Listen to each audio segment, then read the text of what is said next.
nature love. Now is our favorite In all thy time sons from some command, students. with To Superintendent Fadden. Well, it is my pleasure to welcome the students, staff, and parents from Mountain Elementary School to share with us some of the wonderful things that you are doing and these beautiful masks that you have on. I'm curious to find out about them, so I'm going to turn it over to Mr. Friesen and Mr. Taves to just tell us to introduce everyone and then turn it over to you. Very much, Mr. Godden. We have Ms. Jennifer Berg, our music teacher, and also where is Ms. Lori Clausen back there, our kindergarten teacher as well as a parent who we're representing, Kelsey Brown and her son. So we're going to refer you to this. These are those slides you're about to see. So we're going to talk about three things, and we will not go over 10 minutes. Okay. Can I ask you if you could come up right there? Right. And I'll do that. Okay. I didn't want to be the center of attention. Because, yeah, you won't be able to pick up your voice otherwise. Okay, very good, thanks. So I should tell you that we are being live streamed, and there, when you're there, we can hear you. If you're over there, not so much, right? So we are in the midst of working on a musical. We're very excited about it. We put in hundreds, maybe thousands of hours of work into this musical. It's happening May 30th. We even have some tickets that you may be fortunate enough to acquire. But before we do talking about that, I'm going to bring a wolf pack, and I'm going to let Ms. Berg explain what you're about to see.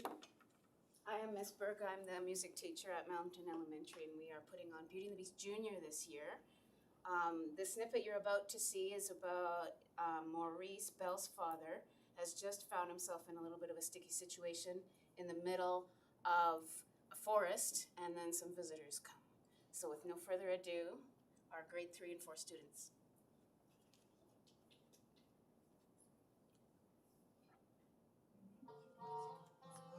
On his way to the fair to show off his new invention, Maurice entered a dark forest.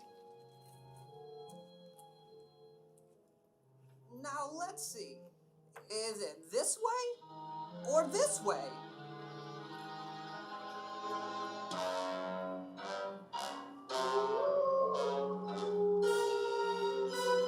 Oh dear! Wolves! Suddenly, a pack of hungry wolves appeared and began to circle Maurice. Stay back! Back! Help! Someone help me! Get back! Help! Fearing for his life, Maurice raced toward a nearby castle. A wolf lunged for Maurice and grabbed the scarf right off his neck.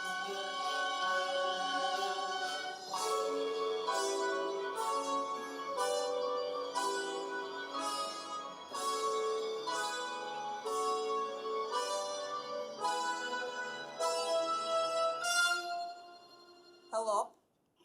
All right.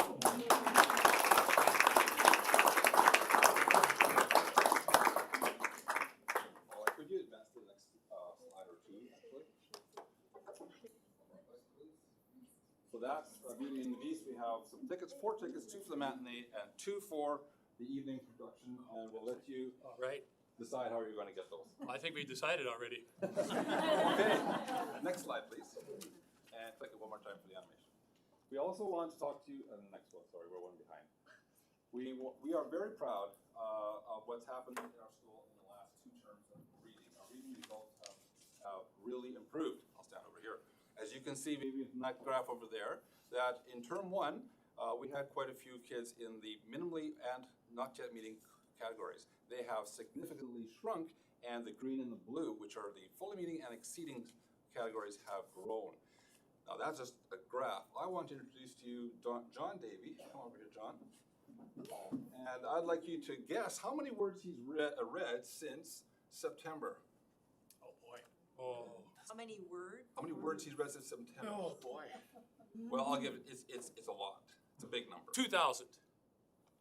Way low. Yeah. 10,000. Well, I'll tell you, it's over 1 million. He's actually What? over 5 million.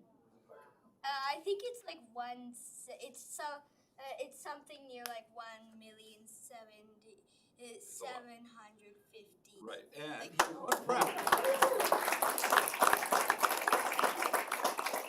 John is on track for about 2.5 million words. And currently, what are you reading, John? I am reading The Talesman, a Stephen King book. Well, he has quite sophisticated taste. So let's give another round of Yes. applause for this. I'm leaving you on this sheet some more information on how we reach that and how we are hoping to do even better for the third term. Thank you, John. And finally, I like, not finally, but Miss Brown, or Mrs. Brown, Mrs. Brown's mom, and she's our segue into the next and the last part, and that's the forest. And so, how does reading and a forest kind of have anything to do with each other? Well, hopefully in the next couple of minutes, you will see. So, Kelsey has been very much involved in the development of something called the forest. And I'm going to let the video speak for itself, and then afterwards, I'm going to call Mrs. Clausen up here and leave Kelsey here for answering any questions. Please click one more time.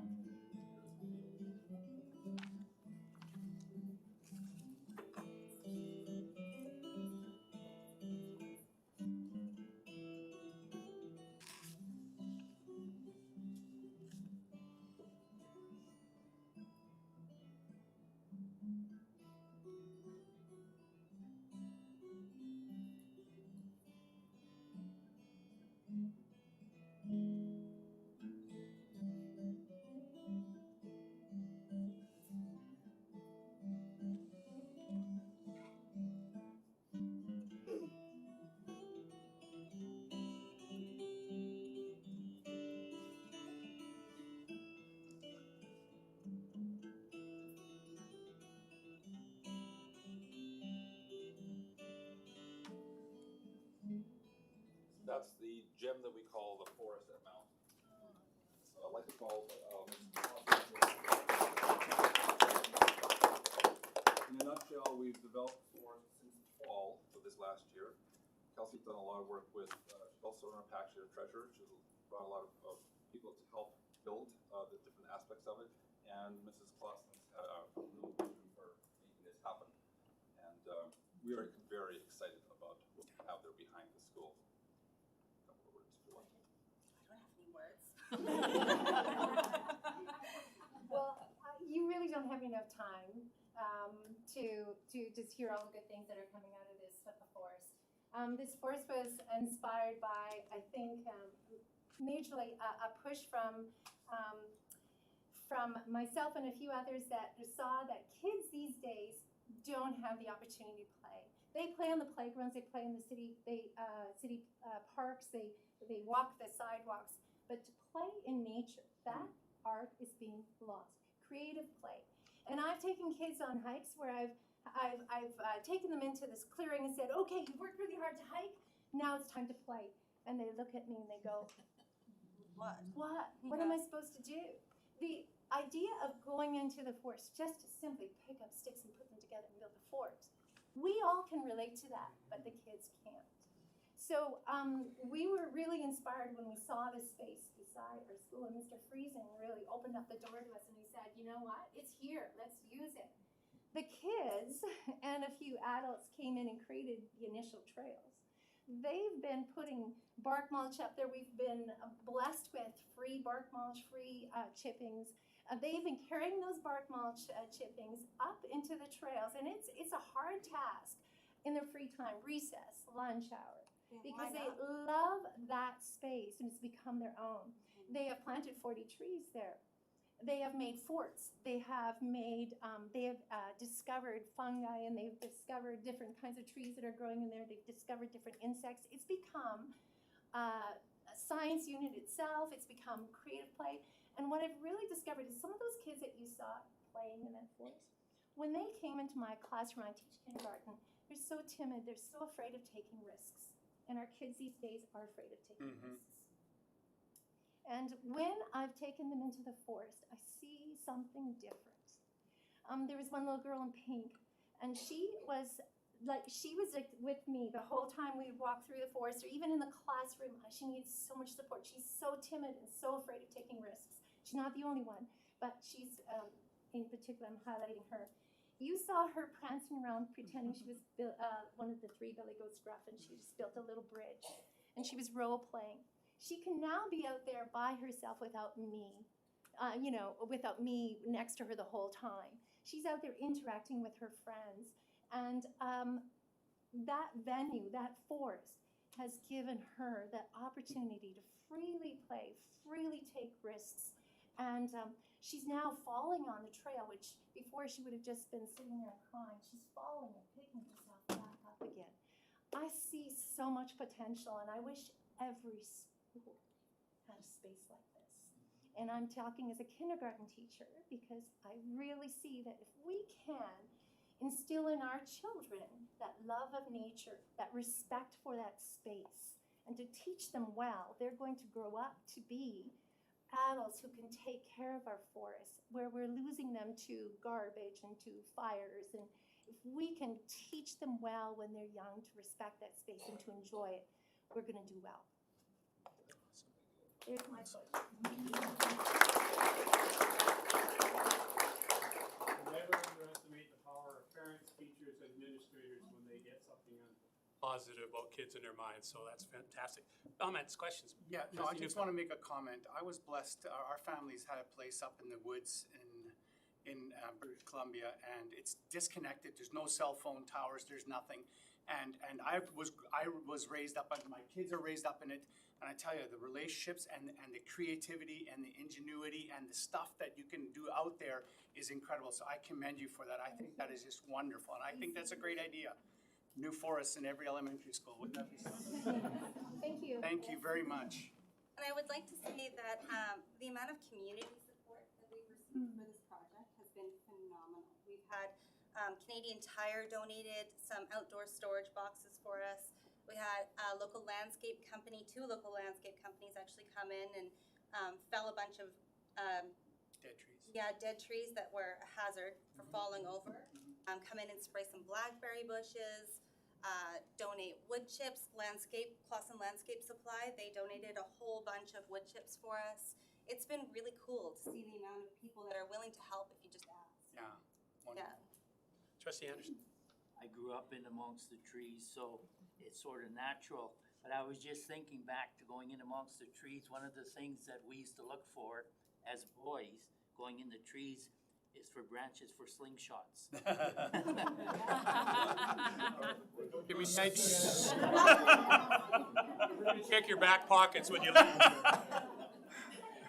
We can't allow This you. one here, we do that. Yeah, no doubt. I was gonna. Trustee Latham? I'm gonna counter, because I don't think that's a good idea, but what I saw was kind of like a wide open space that looked like a theater space to me. And I thought, whoa, you could be doing all sorts of magical and wonderful things there, so a little Shakespeare maybe. Yeah. We do have a big meeting area up there, and Kelsey's put up a nice big chalkboard up there. It's a wonderful space. These kids just sit there and listen. You could have kindergarten kids sitting up there for 15 minutes. I timed them. Not a word, just I can't sit for this 15. one will be using a stick and prodding the ground a little bit with it, but it's Trustee Wilson? Yeah. I think she had something to say. Oh, I'm sorry. Oh, no, just my hope for that space is that the older kids will be able to get out there and, you know what, so teach a math lesson on the chalkboard. Go out there and teach it there, or sit and do your silent reading, or do a worksheet in the forest, right? Those kinds of things, I think there's value in it for all of our elementary school students. It's bedtime, can you tell? Trustee Wilson?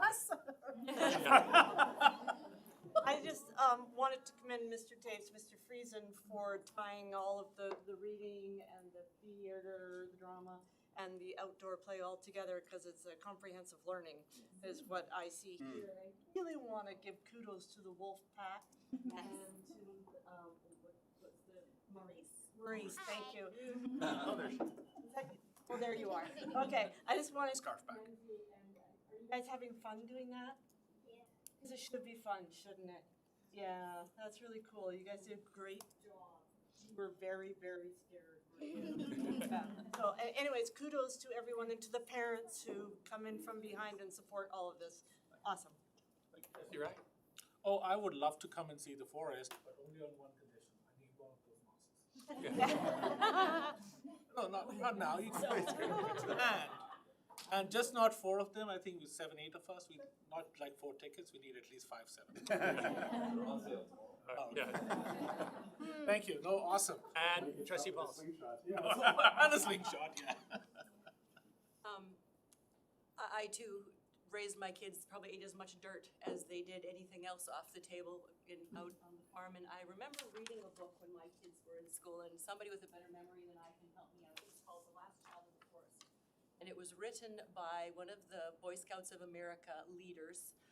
And this came out about, 15 years ago. And there was a quote on the back of the book, and it was about how in over 50 years, how detached we've become from the land and where our resources come from.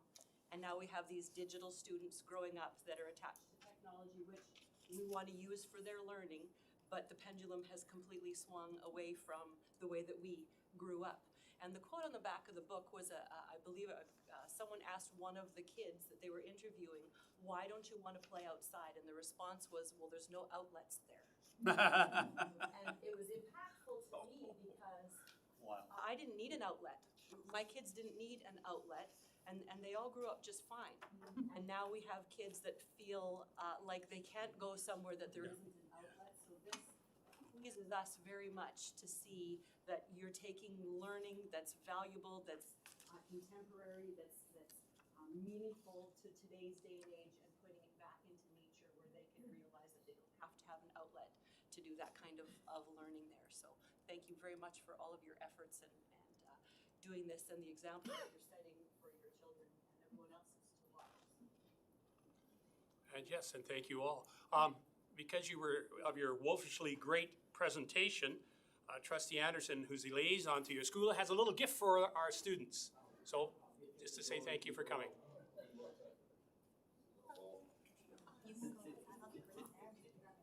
And I want to thank you for being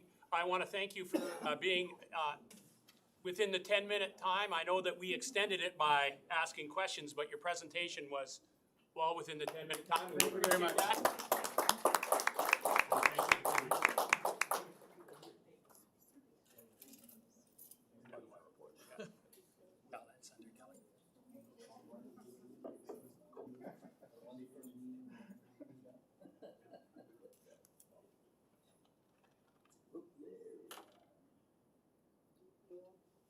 Thank you, parent drivers.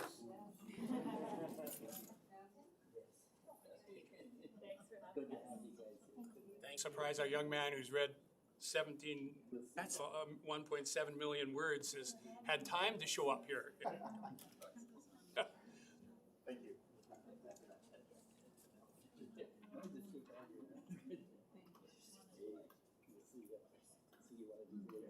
2.5? He's 1.7. Okay, yeah. We have another delegation, but before we do that, a couple things. First of all, I want to remind you that there are 2 opportunities within our agenda to ask questions. And I think the agenda was handed out and also was on the screen. So when you see, there will be times when we'll give you an opportunity to ask questions, as long as it's something related to our agenda, and of course, as long as it's a question, not a comment, all right? Our second presentation, and somebody we all know well here, Heidi Smith-Benoit is she's from the Advisory Committee Task Force for the BC Ed Access Society, and she's that talks about access to education. So Heidi, come on up. Your 10 minutes will start the minute you start talking, and I'm actually going to start timing people because I've been told in the past that we've gone past our 10 minutes, and if you see me put my finger up, that means you have 1 minute left, okay?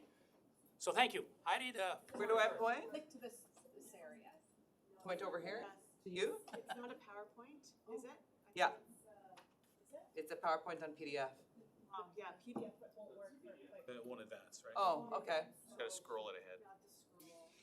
Is that fine? So I'll just look at you for the next. Oh, I see. Okay, yeah. Okay, and that's not the full first slide, I don't think. Is it? Okay. Okay, well, we'll just start and we'll see how this goes then. I'm here today representing BC Ed Access. It's a provincial, officially a nonprofit as of late last year. It's a grassroots society that was formed in 2014 by a parent and just grew exponentially since that time. We're made up of about 1,600 members at this time, and we do various things like support parents across the province, parents of children with special needs, and stand for equitable access to education. We have tremendous collaborations with the BCTF as well as with the Ministry of Education. Very driven to advance inclusion. And that's why I'm here. We developed an online tool to track exclusion in real time, specifically the exclusion of children and students with special needs. This is just the what so, right? This is provincial level. This is the what so, the statistics we have at this point. We've had over 2,600 exclusion incidents reported since school started in September. You can see who's using the tracker. Public school, 95.6%. Independent school, 1.8%. Does your child have a designation, are questions we asked. No is 1.8%, so that could mean behavioral issues, learning disabilities are undiagnosed at this time. Pending assessment means they're on the list, 5.3%, and yes is 92.9%. It would be no surprise that the highest representation is autism spectrum, which is level 2 funding, and the second highest is category H, intensive behavior and mental health, which is level 3 funding. Before I go into who is using the tracker, when we look at statistics like that, because it's a very emotional conversation, it's personal, right? And it's personal for everyone, that makes it hard.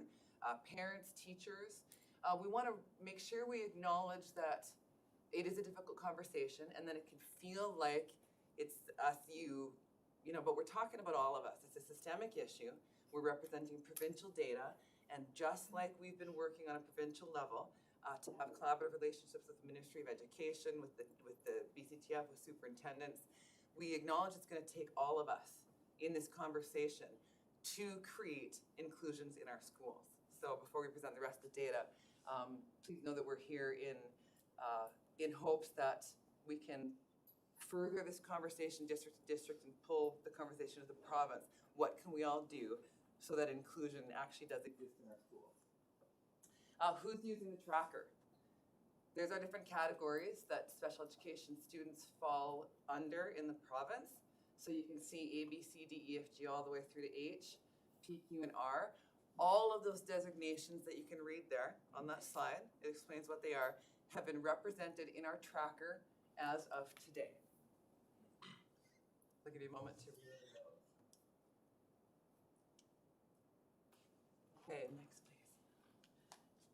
I didn't start my timer, Stan. What am I at? You're at 3.5 minutes. Okay. So how much time was missed on a case-by-case basis? How much of the time did a student not attend school for various reasons? You can see we have 5.3% reported 2 hours, 6.2% reported 5 hours, 14.6 4 hours, and we go all the way up to full day. So that means that 25.6% of our reported incidents of exclusion in real time missed full days of school. That's quite substantial, and it's an ongoing issue. We get reports every day, and keep in mind also that's only people who we've reached by social media. So that's big. Okay, we can go on. So some examples of the exclusions cited. Not allowed to attend until there's an education assistant in place. Excluded from field trips, from extracurriculars due to lack of support. Course material not being adapted. Excluded for the first 1 to 4 weeks of school. Our children can only attend a function if a parent can attend. not enough funds to support a child full-time with an EA. Those were some of the ranges. So is exclusion an agreement with parents? A lot of parents in our work we found are under the impression that that's status quo and they don't have a choice. But even if they are aware, parents comply, not agree, for a multitude of reasons. And this is across the province. Many, like I said, don't know that refusal is an option. Many feel like they're forced into agreeing and pressured, or there are safety concerns that led to an agreement for a child to be excluded from school, sent home or not going to school, or they're seeking to create a collaborative relationship and feel that that's one of the ways that we can succeed at creating that relationship that's so necessary at every level, school-based level as well. So to break that down, was the usual support person absent? And this is an interesting statistic because many learning disabilities and behavioral disabilities, or challenges, pardon me, continuity, right, is Autism 101. So the continuity of who's assisting you in school. So 29.8%, my child has no usual support person. And we understand the challenges, right? We understand the challenges of placing EAs and work with these students. But nevertheless, no usual support person. Was the usual support person absent? 54.7%? No. 15.6% yes. So that is within the cases of exclusion. So even in 54.7% of cases of exclusion, the usual support person was not absent, so they were there. So that says to us it's just one small piece of the puzzle. Physical restraint and exclusion. Was your child physically restrained? 70% say no, 20% not sure, 3% yes. That is thankfully something that is not the norm in the province, but of the provincial number, 3% is still quite high. Quote from a parent, anonymous, my child has never had any real education. Some solutions, because we are solution oriented and forward moving, we are an inclusive society and we want to ensure, and we have the mandate, I believe, to ensure as a society that we are seeking to include everywhere possible, which we believe is everywhere to the best and extent of a child's ability at any given moment. So some solutions: identify students with high support needs who are being sent home. That's number one. That's just the what so in this conversation. We need to know where you're starting from in order to know where we're going. So that's hence the creation of this tracker. And some districts are following suit as well with their own version. Our wish lists have multiple education assistants, and those are student helpers in school who assist in a classroom when there's a child with exceptional needs. Have multiple EAs trained to properly support each of these students. Because learning disabilities vary, even within a disability. You can have a child with autism. That doesn't mean they're like the next child with autism. Or like a student with ADHD. So different needs need different tools. Only have backup EAs placed with students who are flexible in terms of having different EAs. A fundamental mental understanding would be, for example, autism, continuity, consistency, and yes. Okay, continuity, consistency requires a person that they know and that they can trust. The rest of our wish list: staff absence occurs, only deploy a trained familiar replacement. We can go to the next one. You can see those. At a provincial level, bring back SLP funding for pathologists, occupational therapists. We understand hiring is an issue, so have that be a big push. And you can go to the next one. Hire EAs as career professionals, salaried full-time work plus prep time, have province-wide EA standards. And I'll sum up with lastly, respect the role of relationships and familiarity, continuity of staff, like I've mentioned, the best fit of staff who are working with these students to ensure a safe learning environment for all. And that's our provincial data. And our intention is simply to communicate the what so, and with the understanding that this will require all of us to be a part of the solution to stop exclusion from happening. Thank you. Thank you. Can I ask that you send that Yes. along to us? If you, Kayla and Tracy both have a copy of Okay. the statistics on that slideshow. thank you. Yeah, you're welcome. Okay. Can I ask you a question about this? It might be helpful for me if we could find out the numbers in elementary, the number in middle, the number in secondary, because that changes the dynamic of the child and also the helper and support, as far as I'm concerned, as far as the age. And I suspect this is provincial data, so, this doesn't represent our district. This is, we're a part of May I it. speak to that? Yes. Yeah, no, this doesn't represent our district specifically. This is provincial data. I can assure you it happens in our district. I believe I've worked since September to February. I attended approximately 47 meetings in my role as DPAC Special Ed Liaison supporting parents. Majority are elementary school to middle. Yeah. Okay. Thank you. All right. Thank you. Very much for that.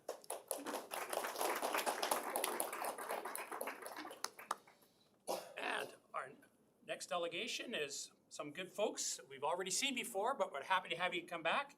And you're representing, your parents representing ATSS. So I'm gonna let you do the introductions again of yourselves, okay? And again, I'm gonna stick to that 10 minutes. So if you see my one finger up, that means you got a minute left, okay? Yeah, okay, we'll take this first before we start you, okay? Thank you. And thank you, the rest of you, for coming out. Because I'm sure this is what is bringing you here, so thank you.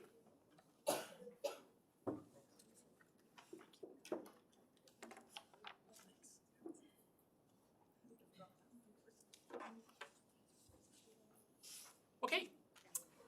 All right, good evening. My name is Carell McKellen. On behalf of all of us speaking from ATSS and ATMS and King and the other schools, South Poplar, we'd like to thank you for giving us an opportunity to present again tonight. We would like to share some new research and information that we've gathered over the last month. And I would like to personally respond to the 6 options the school district presented at the last board meeting regarding the seismic upgrade and renovation work. The options that were presented, option 1, we felt that keeping all the students on the ATSS campus is the best option, and that there are ways of overcoming the anticipated problems. For example, if the tech ed classes are moved to the second semester, or vice versa to the first if it needed, or if the students are made aware that they will not be able to take those classes for that year, they will adjust and do other courses instead. If the tech ed classes were offered before or after school at Rick Hansen, it's highly unlikely that very many would take those classes. However, we are asking the public if a local business near ATSS would have space to rent where we could bring our equipment to run the tech ed programs for the duration of the seismic upgrades. Option 2 would be a very hard sell to the Abbotsford District Teachers Association and students. As I mentioned before, Elgin Park and Semiahmoo secondary schools in Surrey abandoned the split shifts because it was hard on the students and teachers, and participating in extracurricular activities was a significant hardship. Our ATSS students enjoy these opportunities and are making great strides in them, especially basketball. It would be a terrible loss to lose momentum in our extracurricular programs. Option 3 and 4, the parents have indicated that they do not want their children to go to Rick Hansen.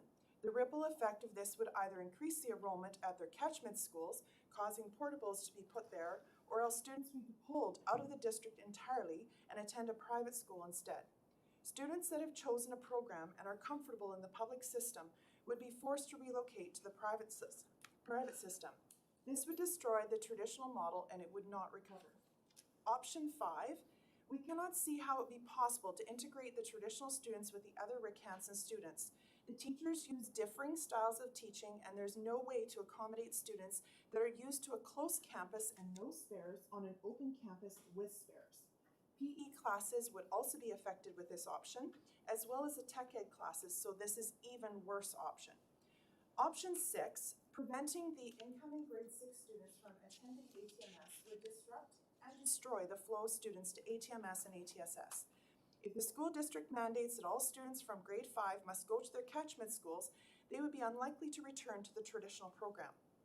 The other considerations that were brought forward about merging the high school and middle school administration would, yes, create extra space Doubling the staff's workload and stress is not how we should be treating our staff. They are overwhelmed with what they already have on their plates, and each school presently has such a great team that is working together that even teachers on call notice the camaraderie that the staff have, and changing this would be a huge sacrifice for the staff and students. Thank you. Hi, my name is Belle Dehan. Since the district presented several options to accommodate students in order to reduce the number of portables required of a maximum of 6 needed, to keep all students on site to 0 needed if all students relocated to Rickanson. We did some research into the actual cost of portables and whether options are available. Handout 1 summarizes the information we gathered.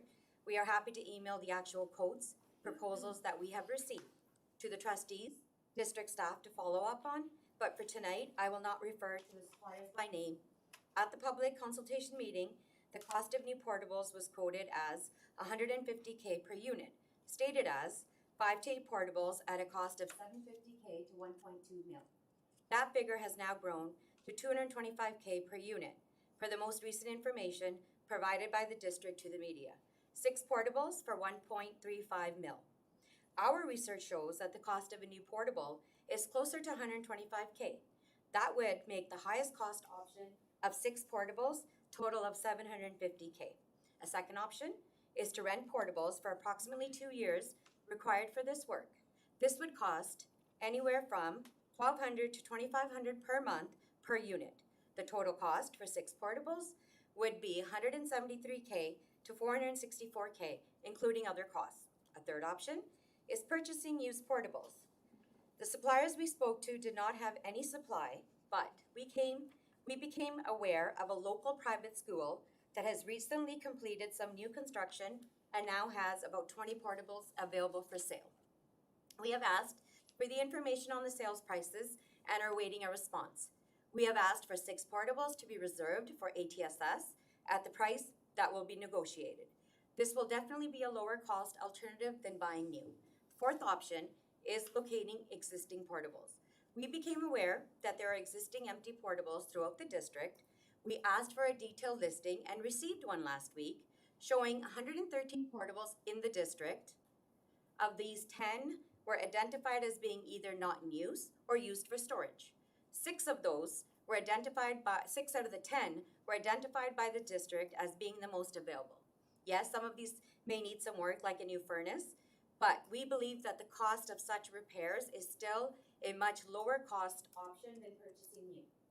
Some of the other 4 portables not in use were indicated as may be required in 2019.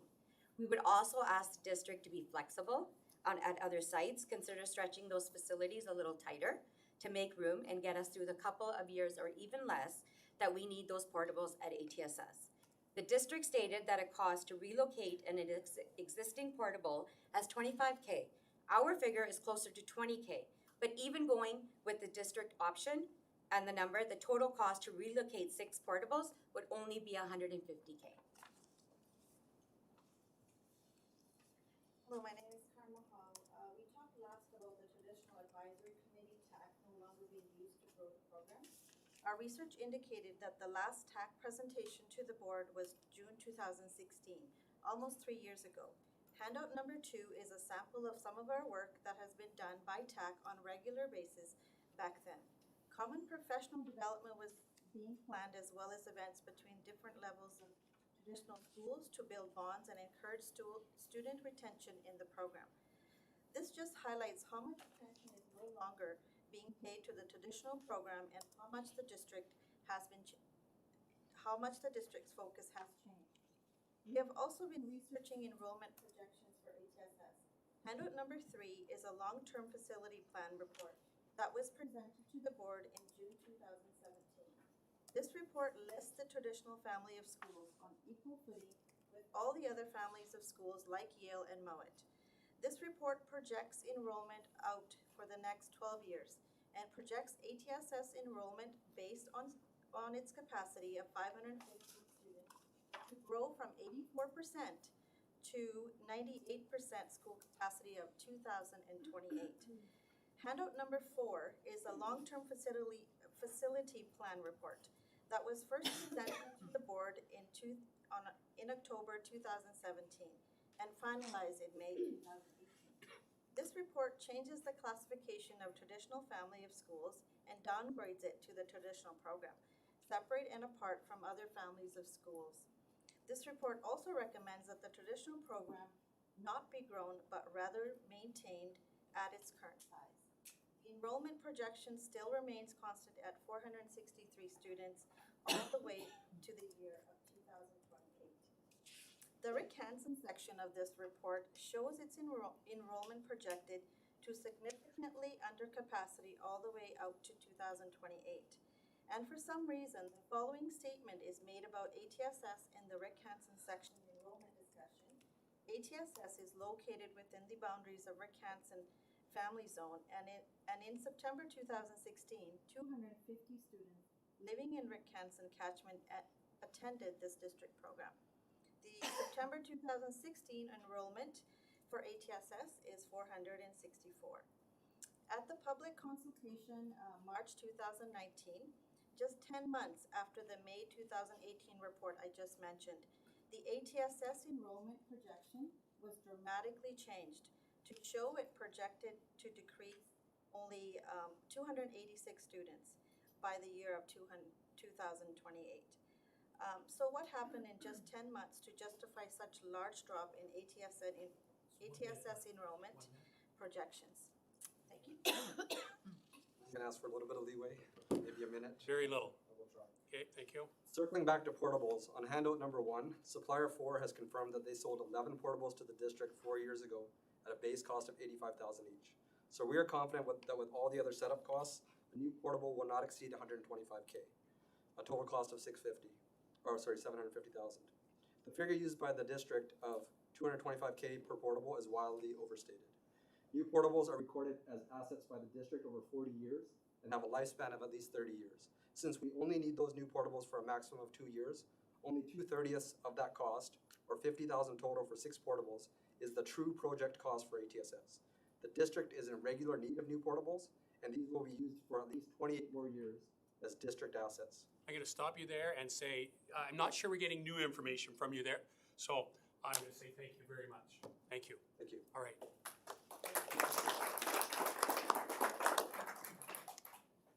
All right. Thank you, folks. Any questions for clarification? No? All right. Thank you very much for your presentation. Okay. Report on student achievement and results is our next area, and I'll turn that over to Superintendent. So, the first item that I have on the list, there's a number here to work through, is part of the ongoing update on the district planning team. As trustees know, we have a joint committee that involves the ADTA and DPAC trustees and senior staff in looking at the framework for enhancing student learning and attaching it to our overall strategic direction. And so what I've got there is just a summary of the last meeting. I'll say 2 items of note. One is the ongoing conversation about our graduation rates and the challenges of the students who do not graduate, and where the committee was, I'll say, challenged to look more deeply at the data. And so the real focus for this year, and probably for part of next year, will be on the pillar associated with gathering meaningful evidence of student learning, which is why we're doing this. And the idea, I think one of the big ideas that came back from the committee was about the need to get more student level data to help to understand specifically the needs of students who struggle, and how we might look at our programs and services to address that. So I'll entertain any questions trustees might have, or trustees who were in attendance at the meeting could certainly speak to it. Questions? Trustee Neufeld? Yeah, I noticed a difference between all students and resident students. There's quite a difference, almost 5%, and then also males. And so I'm wondering if the committee is looking at maybe targeting those a little bit more. So I'll unpack the resident students part, because the resident students is just filtering out the series of international students in the course of 6 years who would have come to the district and left. and would have been counted as a student who dropped out of school. Well, they didn't drop out, they went back home. So, there are 3 tables that looked at the data, and specifically, I think boys is a factor, right? There's a greater percentage of our kids who are non-graduates who happen to be male. Speaks perhaps to some things that we need to do differently in support of that. I don't know that the committee arrived yet at a conclusion, because what we did, we looked at the group of kids who didn't graduate, and then we looked backwards in time to paint a picture of what their experience was like at secondary school and middle school and all the way back, because we actually have data from the day they started kindergarten to give us a picture. So we said the work isn't done, and we need to kind of go back, and so the committee, that'll be the next part of the committee's task, would be to dig a little deeper to try to understand that. Trustee Pauls? A couple of the significant observations that were made by all of the tables was the differences in the challenging behavior of all groups as they transition from middle school to secondary school. That was one of our big ahas, is that when we tracked the kind of challenges that middle school kids had, they were behavioral. They were, there was fighting and harassment and those kind of things that when kids act out. And then that same cohort of kids, as they moved to the secondary level, those numbers dropped off dramatically and their issues became truancy. So it was very interesting to see that while we have the attention on them in school and we're getting them there and we're keeping them there, they're finding a way of acting out within school, and then we monitor them less when they get to high school. They have more freedom, so they just simply stop coming, and their attendance becomes the issue that we say is their expression of whatever challenges are going on in their lives. So we found that a good discussion point, and I will single out Principal Jay Pankratz for a comment that he made that impacted, I think, the room quite significantly was, if those of you that have been around for a while will remember, we had the 100% project, and it was the kids that graduated in 2012, and we tracked every one of them from kindergarten to grade 12. We looked at their reading scores, their math scores, every piece of data that we had on them, and looked at the cohort of kids by the end of grade 12 that didn't graduate. And we found their story. For each one of those kids, we tracked that cohort. And Jay's comment was, maybe as secondary school teams now, we need to start looking at those stories every year of those kids, because there's a reason that those behaviors change at that level when we stop monitoring them as much as we can control them in middle school. But that in order for us to be able to truly find the way that we can help those kids that we haven't been able to address in the system, most of those issues are home life issues, some mental health issues, a lot of things that we don't have the resources or the power or the control to actually impact their lives in a meaningful way. So the suggestion that maybe we start looking at those cohorts of kids as they leave secondary school, in terms of every year, what could we have done to make even a difference for a few more of them, and start with that in terms of our how we address them at the secondary level as they transition from middle school. So that was the biggest impact on me from that meeting.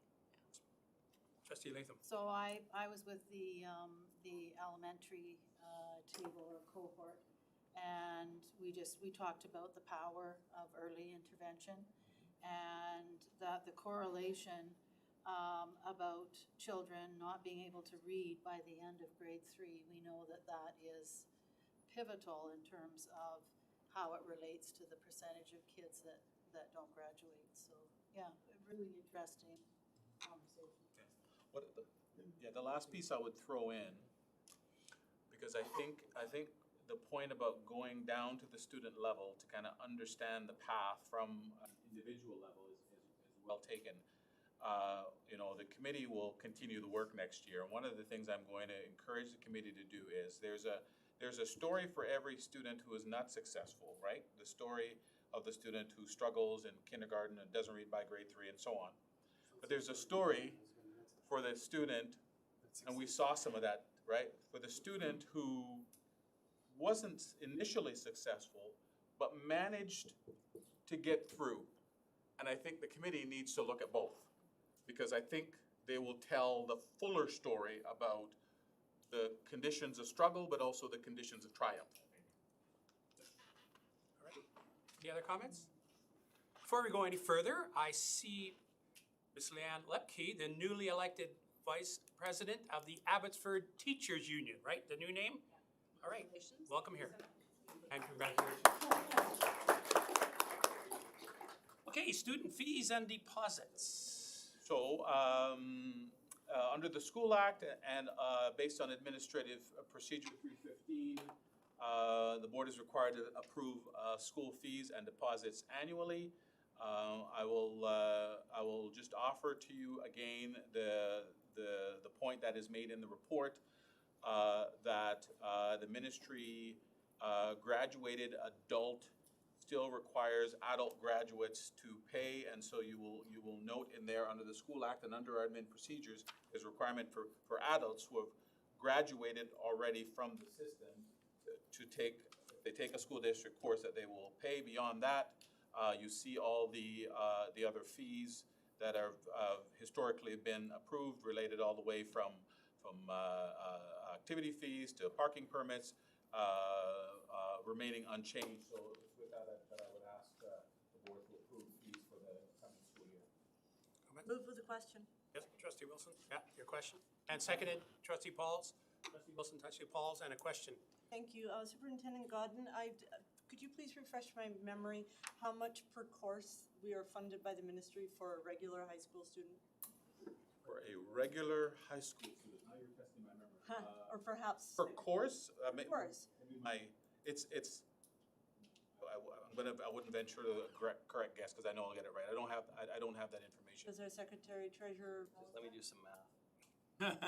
I'm asking, the reason I'm asking the question is for the comparison to the adult course. $600. It's about $600 per course. So my point in raising this is that this is less than a university fee and less than a funded fee. Is that correct? Yeah, it is, and it's an interesting thing. Like an adult who's already graduated from the system, but perhaps wants to come back because they maybe want to change careers and need to upgrade science or math. Typically, is the one. They have some choices. In terms of, they can either use virtual, they can use the Abbotsford Continuing Ed, or they could go to Continuing Ed at the university. And so it just depends on what their schedule and their circumstances are, but we need to be able to recoup our costs, and I still think they're in the ballpark of being reasonable. Yeah. Yes, Neufeld. Yeah, underneath in the first staff report, I think bullet 1, 2, 3, 4, personal supplies in accordance with supply list approved by the district.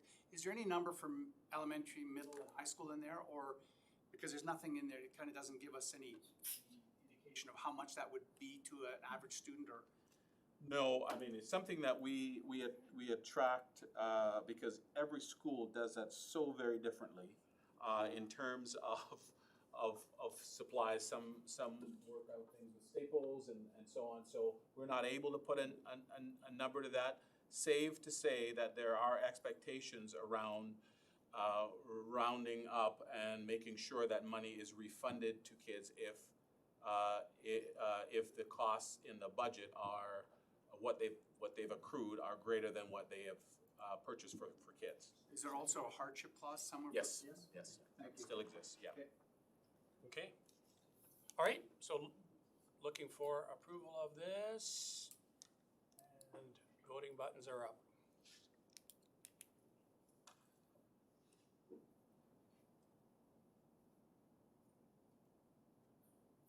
Latham, oh, there you are, yay.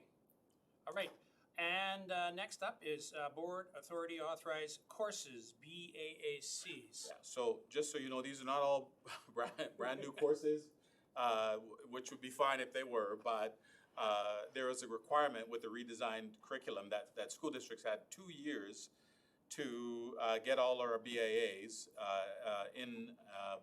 to the ministry. So last year we did half. We did a lot of the grade 10 and some 11 courses, and this year now we've had to review and align the course design with the ministry expectation around the redesigned curriculum with big ideas, curricular competencies, and core competencies. And so the courses have the same name, but their design is slightly different, right? yeah, these are fantastic and interesting courses, but they've just been rewritten because the ministry requires them to use the language of learning that's now a part of the redesigned curriculum. Move to approve. Okay, trustee. Second with a comment? Trustee Anderson, and Yeah, just, first of all, what's a quine? Horse. Horse, that's what I thought, but it wasn't 100%. I love the variety. I mean, there's some musical stuff, there's some drama stuff, there's some agricultural stuff, there's some education, I love the variety, so I'd love to go back to school. Well, and that's part of what your whole strategic vision is about, is creating more pathways for kids. And so it's interesting that the set of courses speaks to that kinds of varieties that we have in our schools, right? Trustee Wilson. Thank you. I know we have a series of these due to the change in curriculum, but what I wanted to bring to the board's attention, because I found it quite interesting, it's a comment that comes up in the public quite often about, don't we wish that we could have our kids take, I don't know, income tax or personal finances or something? In Windsor, Ontario, they just approved a board authority course called Adulting. Oh, wow. And it is about learning to sort laundry. It's about personal finances. It's about taxing, taxes, personal taxes. It's How to about fix a hole in your drywall. how to fit. Yes, that was one of the ones. The light bulb. Yes, yes. Change your oil. So Parents? putting it out there in case there's. The parents are behind it already. I want my husband to take that. I'd like to take that. Husbands. How to iron, don't you just put it in the dryer?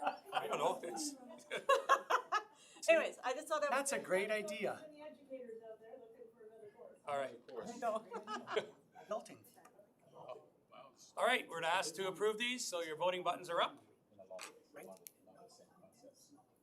That's gonna be gone, right? Yeah. We should look at that. I like that. Phil and sure. Oh, sure. it was there. Oh, it was there. Here it comes. Okay, all right. And speaking of courses, Human Performance Academy at Rick Hansen Secondary School. So this is a follow-up to what would have been in the public meeting a few meetings ago about an approval in principle related to Fitness Human Performance Academy at Rick Hansen Secondary, where expression of interest was served. And the idea was about, it's an interesting idea that I think we've heard of if you're in the sport world, that there's a lot of single sport athletes, and the training in around multi-sport is a dying form and really is not serving athletic endeavors very well. And so the Human Performance Academy at Rick Hansen being proposed here would propose a partnership with Innovative Fitness. And of course, as you know, because the school has, again, speaking about the spirit of the redesigned curriculum, that it is in the School of Science and Business, human performance fits well across both continua, because students there, as you know, learn thematically. And so this provides an amazing opportunity for them. Initial interest in the academy is quite high, and so I put it forward to trustees as a following up from the Ed Committee that you approve this for the coming year, and then hopefully perhaps in the course of next year or the year after, we might have the principal of the school come and just give you an update about how this is going. Move for the comment. Second. Okay, Trustee Pauls? Just to Phil, piggyback on what Kevin was saying about our need to refocus our athletics on the multi-sport athlete, and the amount of research that is now out with single sport kids being channeled way too soon. And I mean, we have high performance academies in this school district.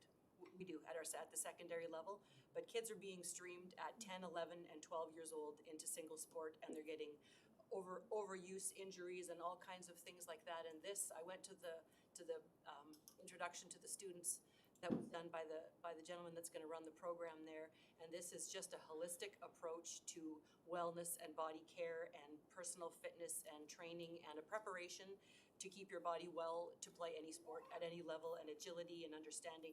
I was just so impressed with what the focus of the program was, and I'm so excited to see us moving in that direction, because it would be available to anybody of any sport to enhance their sport performance. And speaking as one person who's worn out their right arm, windmill pitching for 20 years, I didn't have that opportunity. So now I can barely lift my right arm because of 20 years of throwing ball, right? So good idea. Fixed yourself, yes. Trustee Rai. Is it available only to Wisconsin students or to the district? That's for Rick Hansen. But I think with the idea that it can expand to. Potentially, as with But they're all of starting these slow. over time, you have to kind of start small just to make sure that. But you it's outside the timetable, so for future Yes. purposes, it would be available to students from any school that wanted to go, so long as they can get there. Okay, voting button's up. All right, academy fees. And so, again, under the School Act, the board is required, Section 82 of the School Act, is required to approve academies, again, of course, subject to SBC approval, and of course, the fee schedule that you see in front of you. I just want to bring your attention to, well, I'll say three of them. One is the W.A. Fraser Academy. You will understand that with the phasing out of the middle program, that there would be no fee structured for that one. And there are two proposed increases here. I'll say that they are modest. One is the Valley Prep Basketball Academy approved by the board last year. Again, has to do with some projected additional training costs. And the other is the Yale U15 Bantam Prep. And this has to do, I mean, these kids, as you know, have a prodigious travel schedule sometimes as a part of their program. So there are proposed increases for that, which have been passed through the SBCs for these schools. So it is with that I'll ask the board's approval, or if there's any questions, certainly willing to entertain. Question? I have a question if I could. What do we know the impact of shutting down W.A. Fraser Hockey Academy to the Yale Hockey Academy? Like, do we know the impact? What has it meant for staffing? What has it meant for the program that they provide? And also the influx of kids. I know that it wasn't just for feeder. I think it was broader than that, but I think it had an impact. So I just. Yeah, I wouldn't have that handy. As you well noted, there were actually the majority of the kids in the program were outside the catchment, and close to half of them were from outside the district. So I could come back if that's something to kind of find out what that is, and if there are kids potentially. I personally, what I would think is that between minor hockey and these are the kids who are local to our community, they are still participating in the program. It's just at a later date. And there's a concern that we had about the impact on their education in the school, and so I would have to go back and take a look to see if there are potentially kids who would not have had the opportunity. There are some kids, for instance, who are, let's say, if they're grade 8, and the question might be, could they work at the grade 9 level? So that's the kind of thing that we could potentially look at. Because I know personally that parents have diverted their kids from there to go to other hockey academies in private school here in Abbotsford as well, at MEI. And we've had 2 students from the Yale program this year that were drafted. And so there are junior teams that don't have what we have here. It's special, and I would hate for us to do anything to jeopardize that. And so I was surprised coming back to the board that this was a decision that was made by the board. I would have advocated to keep that, but here we sit. Yeah, there was a pretty fulsome review of it when the recommendation was considered, given the impact it was having on the school and the kids. And again, it was a decision that the board certainly supported. What I haven't seen is a reduction in the number of kids at the Bantam level. It's full, right? So the question of whether or not it's impacted program enrollment it hasn't materialized. It is still full, and I think it's a matter of when they join the program as to whether, the question whether or not the board wanted kids who were 11 in a. My last comment, and that is, I know that it's impacted staffing, because staffing you couldn't be a full-time staff, let's say in certain specialty training, just with the secondary level. It had to reach down into the middle school level in order for there to be a full-time job. So we're probably losing some elite people to go somewhere else, and I think it's gonna long-term, I think it will impact you, but that's my last comment. Okay, Trustee Wilson. Thank you, Chair Peterson. I am just seeking a question of clarification between Abbotsford Middle School soccer and Eugene Reimer Middle School soccer. Can you please remind me why there's a difference in cost? The programs are structured slightly differently, so that would be the only thing I would account for. They're not exactly designed the same, so their cost structure, depending on the amount of time, training time they have, would be different. It's not the same partner that they have. Right, I guess when we have these discussions in the future, I think it's important that we keep that in mind because of parity for students, I guess, is what I'm thinking of in that regard. Because offering it at one school and saying, no, you can't go there, you have to take it at the other school and they're different costs. It's an odd thing, so anyways. Okay. All right, so we're seeking approval for this. So moved. Second, Pauls. Trustee Dry.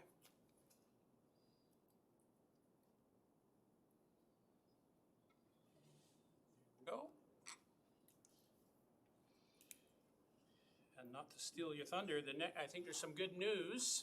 Well, yeah, I presented to the board, it was a few meetings ago, I'll say about our dire circumstances with our French immersion program, that we were potentially going to look at not taking any new classes. And I think it was a fair thing to do nonetheless, to let parents know of the possibility that we're having some challenges recruiting French immersion teachers. What I can tell you is the good news since then is that we've had some success in recruiting staff, so that we are actually in a position, while we're not, I won't say that we are in a position to fully replace the complement that we had last year, but we will have a new class that will be able to enroll at all of the schools in question.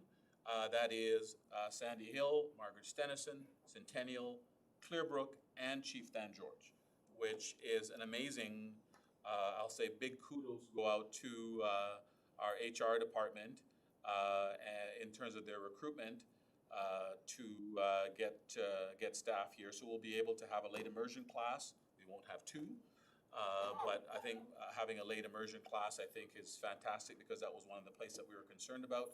And we will have a kindergarten class projected at this point at each of those elementary schools, which just keeps the program going, so you don't have this, you'd have a potential gap in there, and particularly for siblings, because there are siblings of kids who are already in the program, and the parents who were most concerned were the ones who had an older sib in the program and really wanted their second child. So we'll be in a position to be able to do that, which I think is just fantastic news. Great. Any comments, questions? That's good news, yes. Okay, folks, that brings us to our first 10-minute question period. If there are more questions than 10 minutes allowed, of course, you can email me those questions and I will do my best to answer them for you. But if you have a question, we ask you to step up to the podium, state your name, and ask that question of me. I may defer it to the superintendent or the secretary treasurer. So, questions? Going once, going twice. Oh, we have, okay, yes. For the business case being presented. And say your name, please. Thank you. For the business case being presented to the ministry, what role will enrollment projections play in that case? I'm going to have to defer that to Secretary Treasurer. They're basically their schedule that gets submitted along with the report. Typically in the past, the ministry has looked at enrollments, further to the correspondence we had to update our PDR submission based on overall capacity utilization in the area. So we'll see what the ministry says when they look at the revisions, so. But that's, I mean, they've commented on it, the last submission. Whether they commented on this submission or not, time will tell. And are those enrollment projections the same as the ones that were presented at March 2019? They will be the ones, potentially in March. I think we may have updated since March, based on more recent data, yeah. So it's not wildly different, but potentially a little bit different. And one more question. Would we be able to get the cost information on the purchase of portables 4 years ago, purchase of 11 portables 4 years ago, what those portables were actually purchased for? Certainly. Or is there somewhere where we could find it? Yes. Okay. I think I saw this gentleman and then, yes. Sir, can you step up this way, please, and your name, please? Uncle King. Thank you. I would just, if for some reason that, the students would move to Rick Hansen, ATSS being a choice school, students have to pay for busing. Now, would they still have to pay for busing if they were relocated to Rick Hansen? I'll defer this, but I think my understanding is if you're going to your catchment school, then we do not pay for busing. But if you're not within your catchment school, we would support busing. No, what I'm saying is, because the students would be in portables at Rick Hansen, right, how is it different from, it's the same distance? Now, the students wouldn't be in portables at Rick Hansen, but Yes. if they were, and Yeah. again, no decision has been made on that. If they were, I'm saying if they were. Okay. Now, would they still have to pay for busing? Around half of the students that attend ATSS live in the Rick Hansen catchment, so there would likely be no transportation provided. So, if you live beyond the 3 or 4 kilometer limit that we have, and attending Rick Hansen, and that's the catchment school, there's no charge for busing. But if you are from out of catchment, that would be a decision the board would have to make on the short-term change. I would presume that they would, have to give that some consideration as part of the any potential change. So now where would the extra cost for busing be? Like, you say 50% of the schools students are within the attachment. Now you would lose a lot of money in busing. Have you guys thought about where that money would come from? Well, just to be clear, when we charge for busing, we don't recover 100% of the cost of the busing, so it's still highly subsidized for students that attend traditional programs. So all those students the busing is still subsidized by the district. Okay, thank you. Yes. Dustin Guthrie, Edge News. I'm curious about the academy fees. We won't hear you. Right. Folks at home who are dying to hear the question won't hear you if you don't. With the academy fees, what is it about hockey that makes it like 10 times or 5 times more expensive than some of the other academies? Travel, training, ice time. Tournaments. Tournaments, the cost of tournaments. And these are high-level teams that travel to high-level tournaments, so there's a significant cost. And I'll just point out on those academy fees, those are break-even fees. The regulations in the ministry are that we can charge a fee that is a representative of cost, so we don't make money on those programs. Yeah. Are there, I don't know, if there's the students who are maybe vulnerable, they don't have access to that kind of money, are there scholarships available for academies like that? I'm not sure there'd be scholarships, but we really don't deny kids being involved in any programs to the best of our ability. I mean, so if a kid doesn't have access to $15,000, $14,000, I mean, and they're quite talented or whatever, are they're gonna be able to get into this school, or what's kind of the? Well, every situation is looked at individually, but to my knowledge, I don't think we turn kids away from any of our programs. Okay. Would that then, I guess, incur debt for the parent? No. We support. Yeah, you'd be surprised how many students are supported in any number of ways because they can't afford it, and not just in academies. And then with the student fees, I know there's kind of been like a bit of a workaround where with the kind of the personal supplies, right, the pens and the pencils, where often kids are sent home with like a supply list, things that they're supposed to buy, but obviously you can't actually mandate that. I'm just kind of curious, like there's been a bit of a blowback recently in the last year about kids being sent home with these supply lists of things that they should be getting, when some kids obviously might not be able to afford those. So I'm just kind of curious, like what the justification is for including that among some of the fees. I'm not sure I understand you. I mean, we are allowed to charge fees for those minimal supply lists. I'm pretty sure the courts have decided that the school district cannot charge for things like pens and pencils and stuff like that, right? So the process that we use is that parents go out and purchase these things anyways. And so depending on the class, the school, the teacher will produce a list that will assist parents in purchasing the items that is going to help the kid so that they have the right binders, the right pens, and so on and so forth. One of the things that we have tried to do to help that process is to assist with bulk purchases. Now, it's not something that we have to do, and it's a voluntary thing. So if there's a child that shows up and they make a declaration that we cannot afford it, it is not an issue. We carry on. We've always made sure that that's the case. I mean, doesn't that kind of put the kid in a bit of an awkward position though, where they have to kind of say that they can't afford that though? I would hope a student wouldn't. I mean, we have these kind of conversations with parents throughout the school district. You got to remember, there's 20,000 students in the school district. So, that declaration comes with some trust and respect and dignity that we try to accord parents, and we do our best to try to accommodate that. That's the only way we'll find out about it. But I think, unless I'm wrong, your question is, are students required to bring paper and pens and pencils to school? And yes, they are. I mean, the school do not provide those for them. And so, they can either use our program to purchase them, or they can go out independently.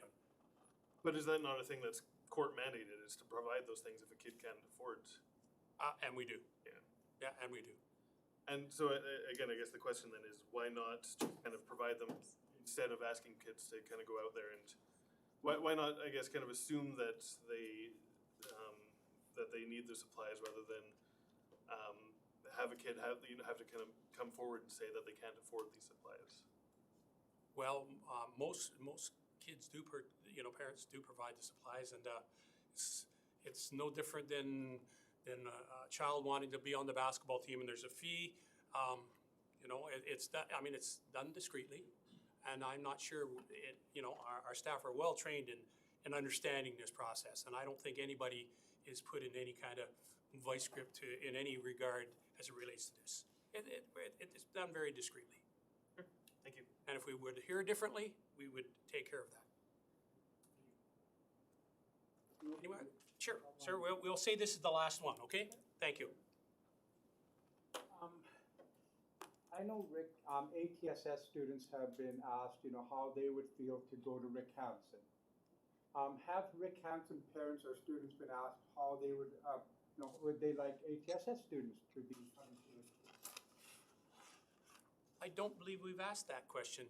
And again, I guess because we don't want to make any assumption that that's going to happen. So until we make our decision, I think we might raise concerns or not. Too late, isn't it? You asked us how our kids would feel going to Rick Hansen. I think, they should have they should be asked too, that how would you feel of having traditional students walking around in your hallways? Thank you. Okay, yeah, you know what? That's something we can consider. Thank you. Thank you for that. Okay, I appreciate that. Okay, that's the end of our first question period. We'll offer that again after we go through our operations part of our budget, and I'll turn that over to Secretary Treasurer Vels. All right, and I'll turn it over to our Manager of Capital Planning, Kelly Plastow, who's going to present information on the eligible school site proposal. We will be bringing the annual capital plan to the board in June for approval. This is an initial first stage to be part of the capital plan. The properties that are outlined in this proposal are included in the capital plan submission that you will see in June. And so I'll turn it over to Kelly to share this information with you. It's an action item. There's a motion required for your. Thank you. So tonight I'm presenting the eligible school site proposal for the board's consideration. And pursuant to the Local Government Act, an eligible school site proposal must be prepared and approved by the board as part of the capital planning process and the capital submission to the Ministry of Education. The eligible school site proposal identifies where the board will need new sites for future schools and is used to set the school site acquisition charge. The school site acquisition charge and other development cost charges are impact fees paid by land developers to fund infrastructure that results from residential development in the city. The school site acquisition charge in particular provides funds to assist with the purchase of new school sites for the district. Before submitting the eligible school site proposal for approval, the district staff must consult with local governments who will provide best estimates of new housing or eligible development units over a 10-year planning horizon and the resulting enrollment increases. For the Abbotsford School District, this would be the Fraser Valley Regional District and the City of Abbotsford.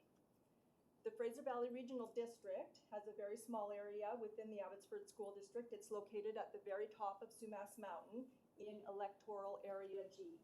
There is no development that's anticipated in this area, and the Fraser Valley Regional District has no concerns with the draft ESSP proposal. The City of Abbotsford's official community plan is the primary driver on the need for new school sites.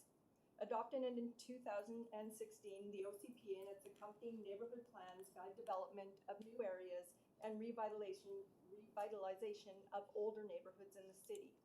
While we had intended to update the ESSP in 2016, it was deferred pending completion of the OCP, which would see a dramatic shift where and how the city would experience growth. So staff have engaged in extensive consultation with city planning staff on the ESSP. The city center neighborhood plan, the historic downtown neighborhood plan, and the University District neighborhood plan areas will experience population growth through densification as older neighborhoods are replaced with mixed-use developments, townhouses, and apartments. Additions to existing schools in these regions are included in the board's long-term facilities plan to address the projected enrollment projections in these areas. The McKee Peaks neighborhood plan in the eastern region of the district will experience significant growth through detached single-family homes being created on undeveloped land and is projected to generate high yields of school children in the region. And it is in this region that the board anticipates the need for new school sites. So in the McKee Peaks area, the board currently owns 3 properties. There's an elementary school site on the top of Eagle Mountain. It has recently been approved for an elementary school. We also have another elementary school site up in the Augustin area on McKee Road, and we have a small secondary site in the Augustin area that is suitable for a 900 capacity secondary school. So on table 1 in the staff report, the forecasts for new housing for the period 2019 to 2028 and the resulting additional school-age children are shown. They are broken down by the different types of housing, and in order to produce the number of children that will be forecasted, we use yield rates. The yield rates come from our Verigar demographic software, and we've done tests of local neighborhoods to ensure that these yield rates are relevant to the ESSP. High-rise apartment buildings typically do not yield students, and there is no recent approval for mobile home parks, hence the reason why there's nothing in those units. So the ESSP is projected to generate 8,850 EDUs, and the resulting students will be 2,361.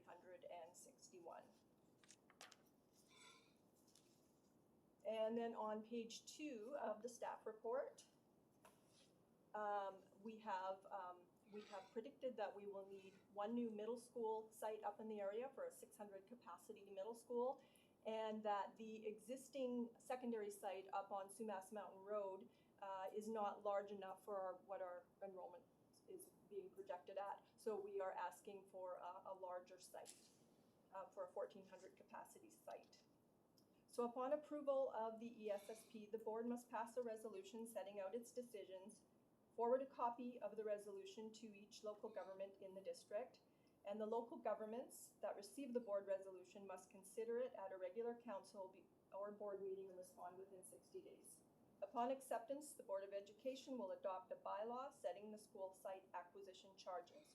Both local governments in the Abbotsford School District have received information packages from the district and have been given written notice of the date and the time and the place of this public meeting and the next steps once the resolution is passed.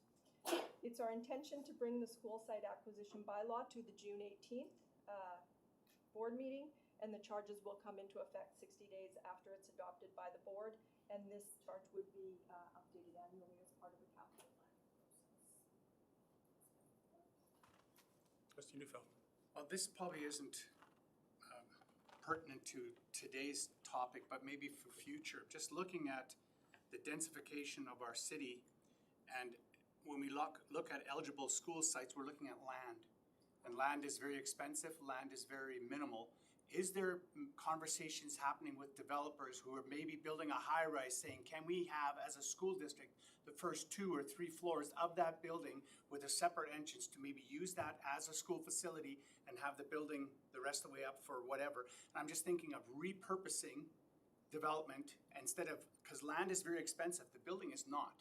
And if we could, there's an opportunity for us to rethink how we do school. And maybe with blended learning coming in, more and more students don't have to spend as much time in schools. And so I'm just trying to think of how do we rethink maybe doing schools. Maybe that conversation, if we start that conversation now, maybe 5 years down the road, when our city is really densified and we have no more land in the core and we need space, that's an option for us.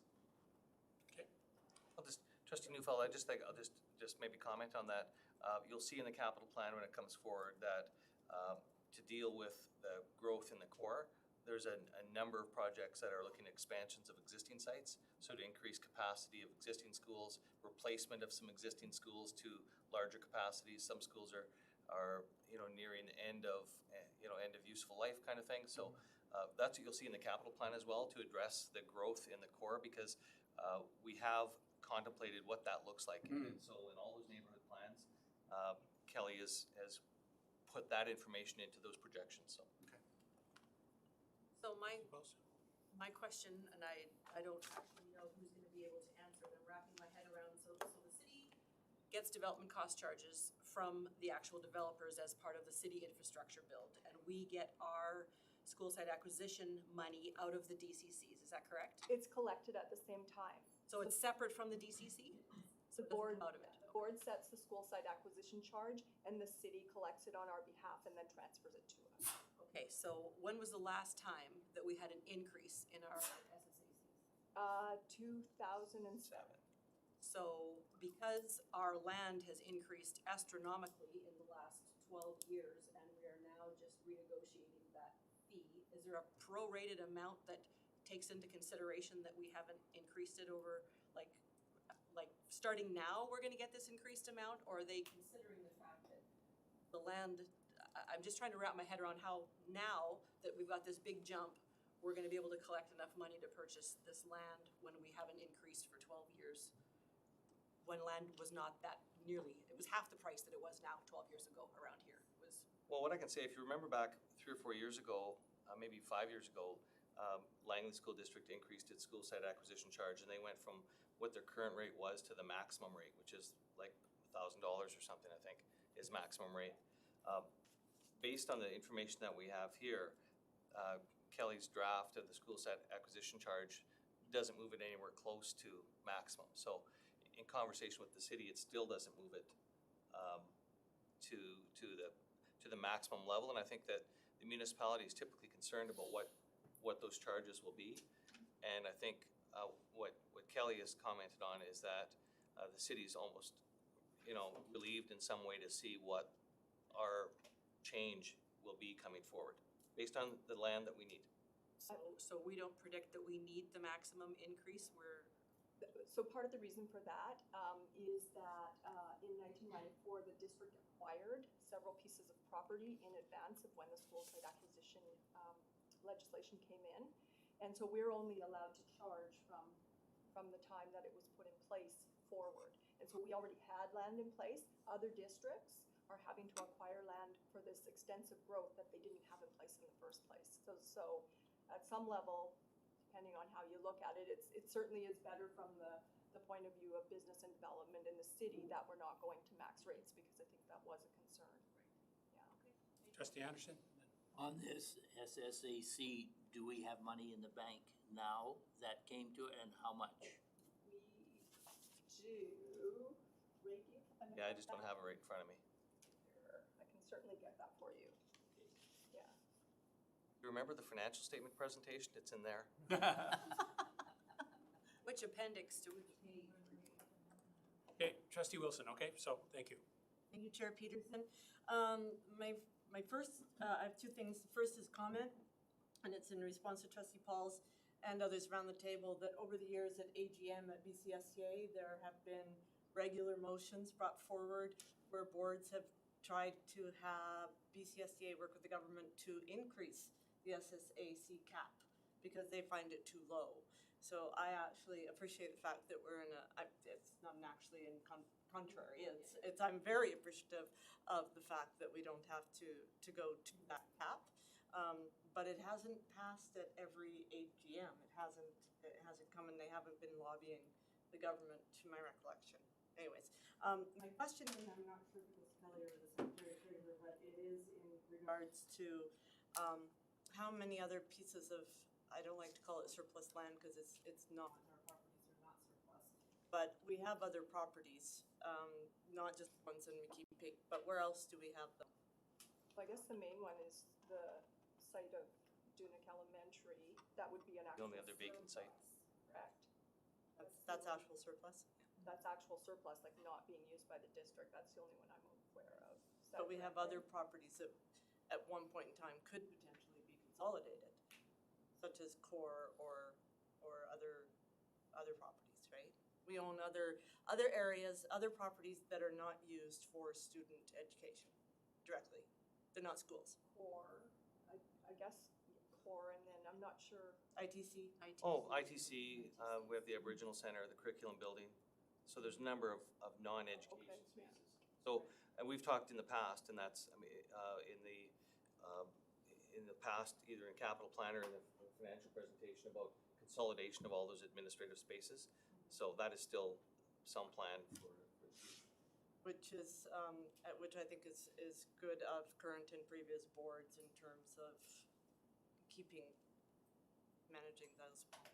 Anyways, thank you for the presentation. Yeah, okay. and I'll then just respond to Trustee Anderson's question. So the maximum amount that we were able to collect, we're allowed to collect 35% of the value of the land for the properties listed in the ESSP is $4.4 million. And to date, we've collected $3.3 million. So once we get to the 4.4, we stop collecting it.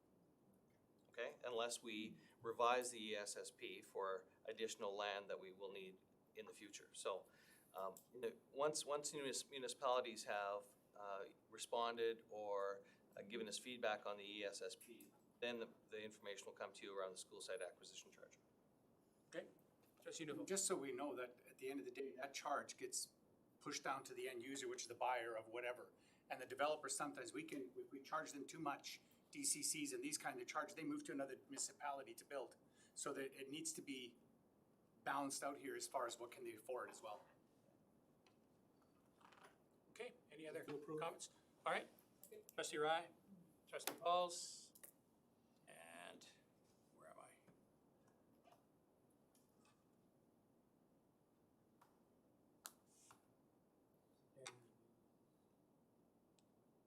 Okay, review of the preliminary budget and strategic plan. Thank you, Kelly. Yes, oh, thank you, yes.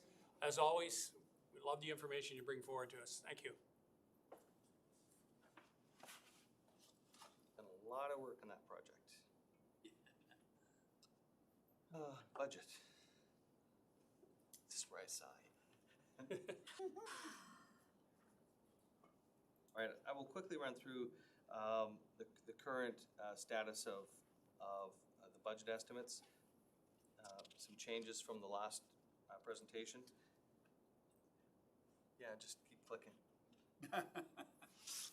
So I've talked about the major budget assumptions. They haven't changed since the last time. We're still forecasting, and we will stick with our 92 student increase. And none of those other budget assumptions have changed since our last discussion. I do want to walk through briefly the high-level consideration of what budget adjustments have been included in the, you can go to the next one, in the estimates that you'll have before you. So first off, the information in the strategic plan, it is still under review, but in the current list of requests, it's around $993,000. We've included in the current estimates before you today around $220,000 of that amount that is listed in the strategic plan. There's still some work on determining if some of the request is new money or is a reallocation of existing resources. So we're still working with some of those department leaders to determine if their requests are new or current resources. Again, we will work on the elimination of our reliance on accumulated surplus. So that means not using surplus for projects. So existing projects will not rely on accumulated surplus, and the project that will continue the board Strong Start that you operate independent of the ministry Strong Starts will continue to be funded out of the operating budget going forward, and we will work to maintain a surplus at a reasonable level. The major adjustments in terms of, with obviously 90% of our costs, or almost 90% of our costs being salaries, the big considerations relate to staffing in the budget. So 1.75% increases for unionized staff effective May 1st. There's also 1.75% salary increases effective for exempt staff and principals and vice principals on July 1st. The proposed change right now in the numbers of staff are an increase of 2.3 teaching positions, generally to support the collective agreement requirements around class size and composition. A proposed increase of 7 support staff positions, 4 education assistants that really are just held in reserve pending some allocation in the fall. 2 in the support staff positions in the IT department to deal with both IT security and ongoing web support, and 1 in the finance department in payroll. Also, some resources for our support staff wage reclassification of $200,000 has been included in the current estimates. We're also proposing an increase of 2 exempt staff positions, 1 in the international student department.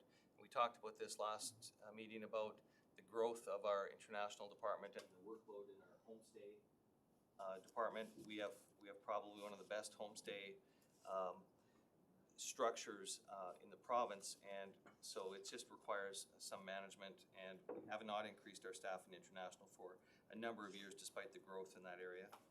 And also looking to increase in the human resource department in the health and safety area. We've seen in the last 2 or 3 years our WorkSafe premiums increase to the tune of between $400,000 and $600,000, and this is one of the areas if we put some effort into managing our Bring Your Best program, that we intend to bring this down, and the goal is that we will see a reduction in those WorkSafe premiums and a sustained reduction in it. So we'll be monitoring those change premium costs, but we've budgeted for a $200,000 decrease in WCB benefits that will happen in the following year. Also, to further improve the equity in our school allocations, we're looking at adjustments to our international distribution of our international student revenues.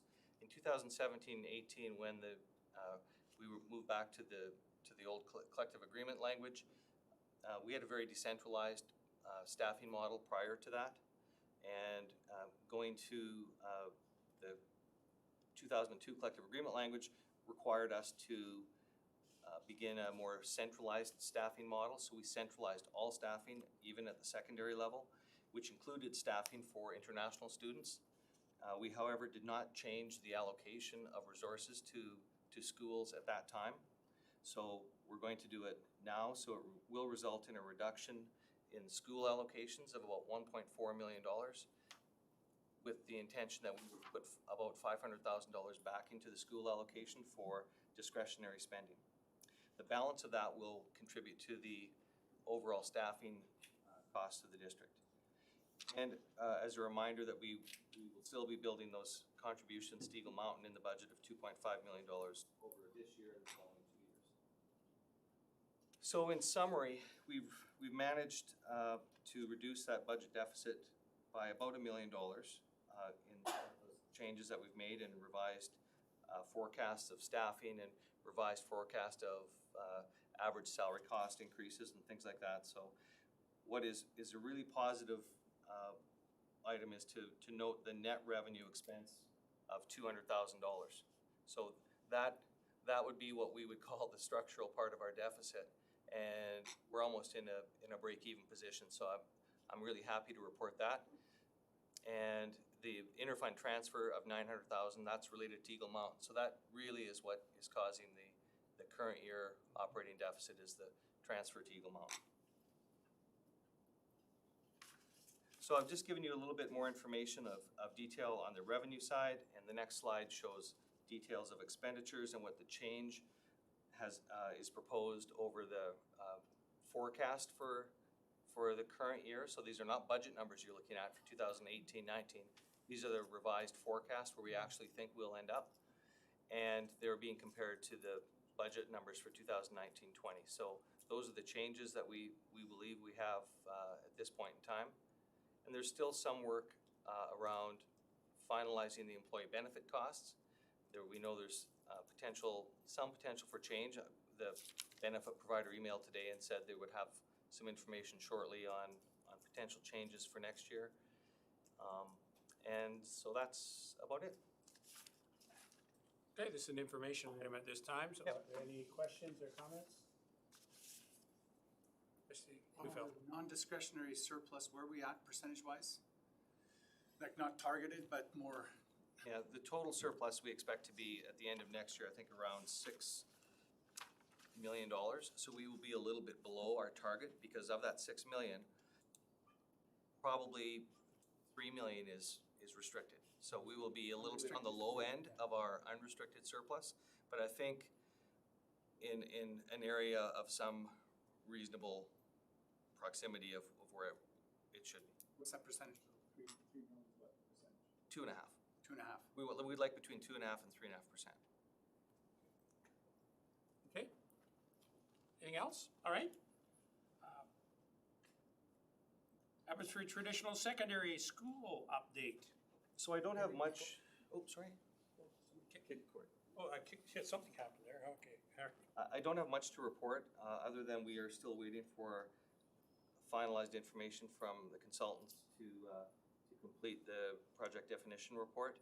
We did ask for a couple of additional scenarios to be considered, partly related to when we looked at how we would reduce the number of portables on the site. We began to look at exploring repurposing existing spaces within the whole campus and what opportunities we had to look at how we would potentially right-size the capacity, because right now the capacity is at 1,000. The enrollment is somewhat under that, and just look for opportunities to say what could we do in the building to reduce the number of portables, and then what would that look like. So we're waiting to get some of that costing and design information back, but we will hopefully have that back very soon. And of course, that doesn't answer a lot of the questions of the good folks here, but we're in the same situation with the same questions that you might have. And as we get answers, of course, we're going to share them with you. All right, Trustee Wilson. Thank you, Chair Peterson. My question is for the Secretary Treasurer. Regards to the cost that was quoted for the portables at $225,000, I was wondering if you could enlighten as to what that cost is reflective of, please. Okay, that cost comes from the quantity surveyor who does costing for capital projects. So there's a QS that does costing for most of the lower mainland school districts, and it's someone that that really needs to be recognized by the ministry in terms of being able to identify project costs. So he determines all of the cost estimate, and so his estimate of $225,000 per unit, we actually downgraded that cost in our presentation information to $150,000 because we also thought it was outside the typical amount. But yeah, so that's where that cost came from. So it's a cost that is not what we would be required to stay with, it's a cost that comes with the proposal from the consultant. Yes. Okay, and my other question is actually regarding the decline in the enrollment, from where it was an inclining or an increasing enrollment to where now it's a declining enrollment in the school. I've asked the question about why that was relative to the presentation. I understand that it's because it is required from the ministry that we show a projection. I'm not sure why in 10 months that number changed. But my question is more relative to where are they going? If we've declined, if that enrollment is declining or projected to decline through to 2028, what else would be increasing? Where would that growth be going? Because we know that the rest of the district, we have projected growth. So where would that growth land then? Well, I mean, that's the question we always ask. We want to know what transitions, where do students go from one grade year to the next grade year. So one of the things that I'll first maybe comment on why the enrollment changed.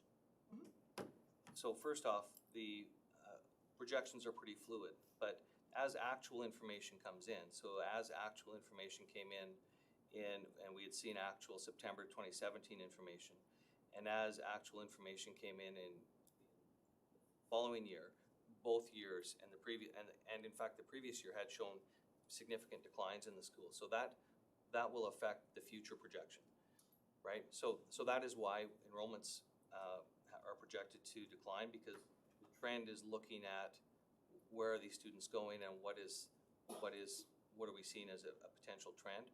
In your long-term facilities plan, the board decided to cap that enrollment at the 463, and in fact the enrollment was about 10% below that the following year. So it's still below the capped number that you had set in that year. So it's forecasting enrollment growth would have been, not a wise idea. I would think that, and I'm not sure if the superintendent has got any information either, other than maybe anecdotal information. Yeah. I don't know if, that's what I've got. Anecdotal information where I think they may have gone. Okay, so, but we know that there was a decline in 1 year, and so what was presented to us that the board accepted as a long-term plan was capped at 463. Yes. We didn't make any amendments to the No. plan as it was presented. It was No. presented because we know it's fluid, right? Right. So then in 10 months, there's all of a sudden it's a declining enrollment, but you know that it's based on some patterns. So where they're going. So where are they going? You just noted that about where they're going. So where are they going? Do we know? Well, no, I know I have anecdotal ideas where they're going. Yeah, could I mean, you share? Well, I mean, the board has invested into some projects at Rickanson.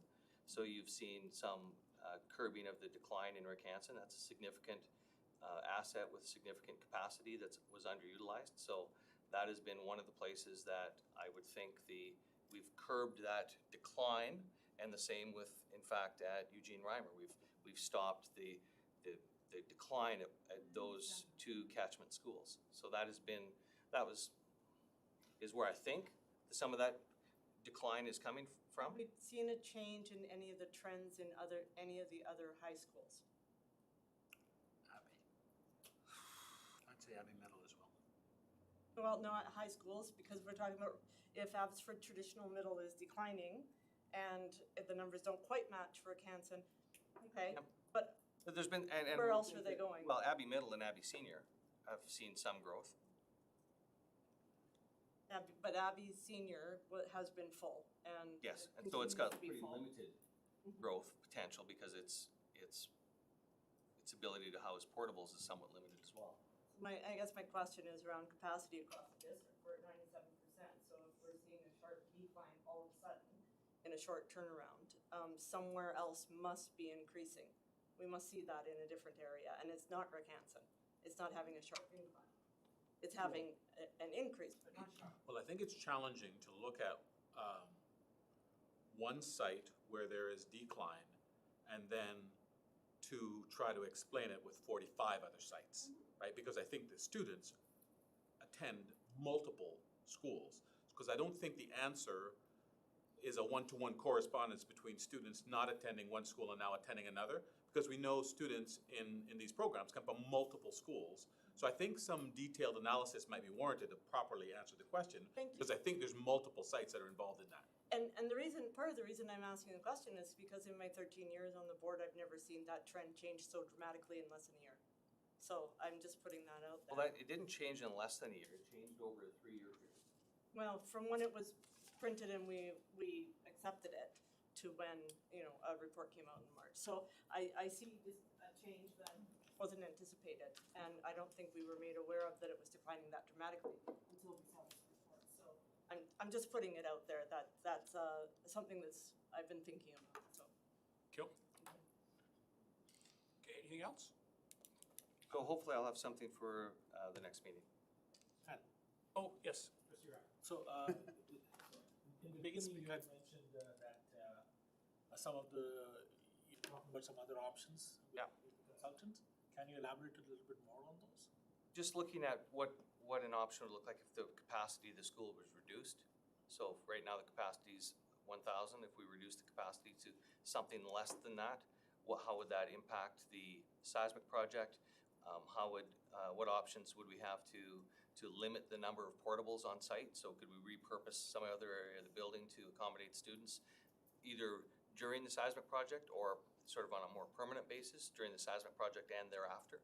So we're just looking at some other options because I think one of the points in the ministry letter was around the overall needed capacity between in the area. So because there was undercapacity there, undercapacity at even Ricanson, do you need 1,000 student capacity? And so should we invest $25 million for a site that is well under capacity? Or what options do we have to maybe make some improvements on the site, reduce the capacity to accommodate the existing enrollments, and make it more feasible in that way? So we're just looking at some other options. And like I say, when we started to look at how would we house students during construction on site in some other areas of the building that are being underutilized, we started to come up with some other ideas about, well, what if we were to not, if we were to demolish this section of the building and to repurpose this part in a different way. So, and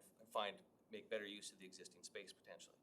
So it's just some other options that we'll see what the cost looks like, because if we can keep that cost factor in, remember that a significant part of this will also be board cost to do the building envelope, which you'll see come forward in the capital plan.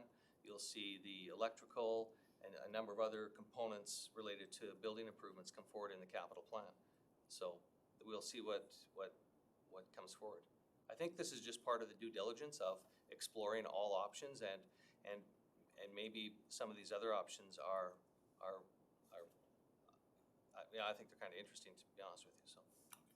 So the good news, especially for the biggest majority of our audience here, is that we continue to look. All right. Oh, yeah. Final. Oh, yes, sorry. When do you expect to hear on this? Just a ballpark, I'm not saying. Yeah, before the next meeting, I expect to have a fulsome report for you at the next meeting. 28th. Okay, that'd be good. Thank you. So a while back, we had a student delegation, 2 students who bravely stepped forward and shared with us about traffic concerns around Abbotsford Middle School in that area. And you have an update on that. So you have that? Okay. I do. I think the board suggested that it would be worthwhile following up. So I contacted our manager of transportation, Ron Gregoire, and suggested that he go to the school and meet with these with the 2 students, Jenna and Jennifer, and talk to them about what they had proposed to the board. He decided to bring along 3 people from the Transportation Advisory Committee as well. So they gave their same presentation to that group and answered a bunch of questions. And I think that it was really enlightening to them, and it was a good exchange of information, and, you know, the teacher, I think, looked very proud of her students. So it was really, really a nice opportunity for them to have done all that work and then seen that somebody had listened and followed up with them. And so I'm not sure where, I did not stay for the entire meeting with them, but I'm not sure what the next phase of that will be. Mr. Anderson? One of the things, I'm on the City Transportation Committee, and I set it up that they do their presentation at the end of this month. And so they will have the police there, they will have ICBC there, they will have everyone there who's connected with it. So they will have some support behind them. So we're looking forward to it at the end of this month. That's gone well, good. So if you come with All some right. ideas, we might put you to work, is what that means. Yeah, well, they were happy to take it on though, weren't they? They were so happy to take it on. You do it. You got it. It's relevant. They'll remember it for a lifetime. Our local education agreement with Matsqui First Nations. I'm happy to report that we have a signed agreement with the Matsqui First Nation that has been years in the making. I think the last one expired in 2005. So I would request your approval of the agreement. Trustee Anderson? Second? Trustee Wilson? And with comment from me.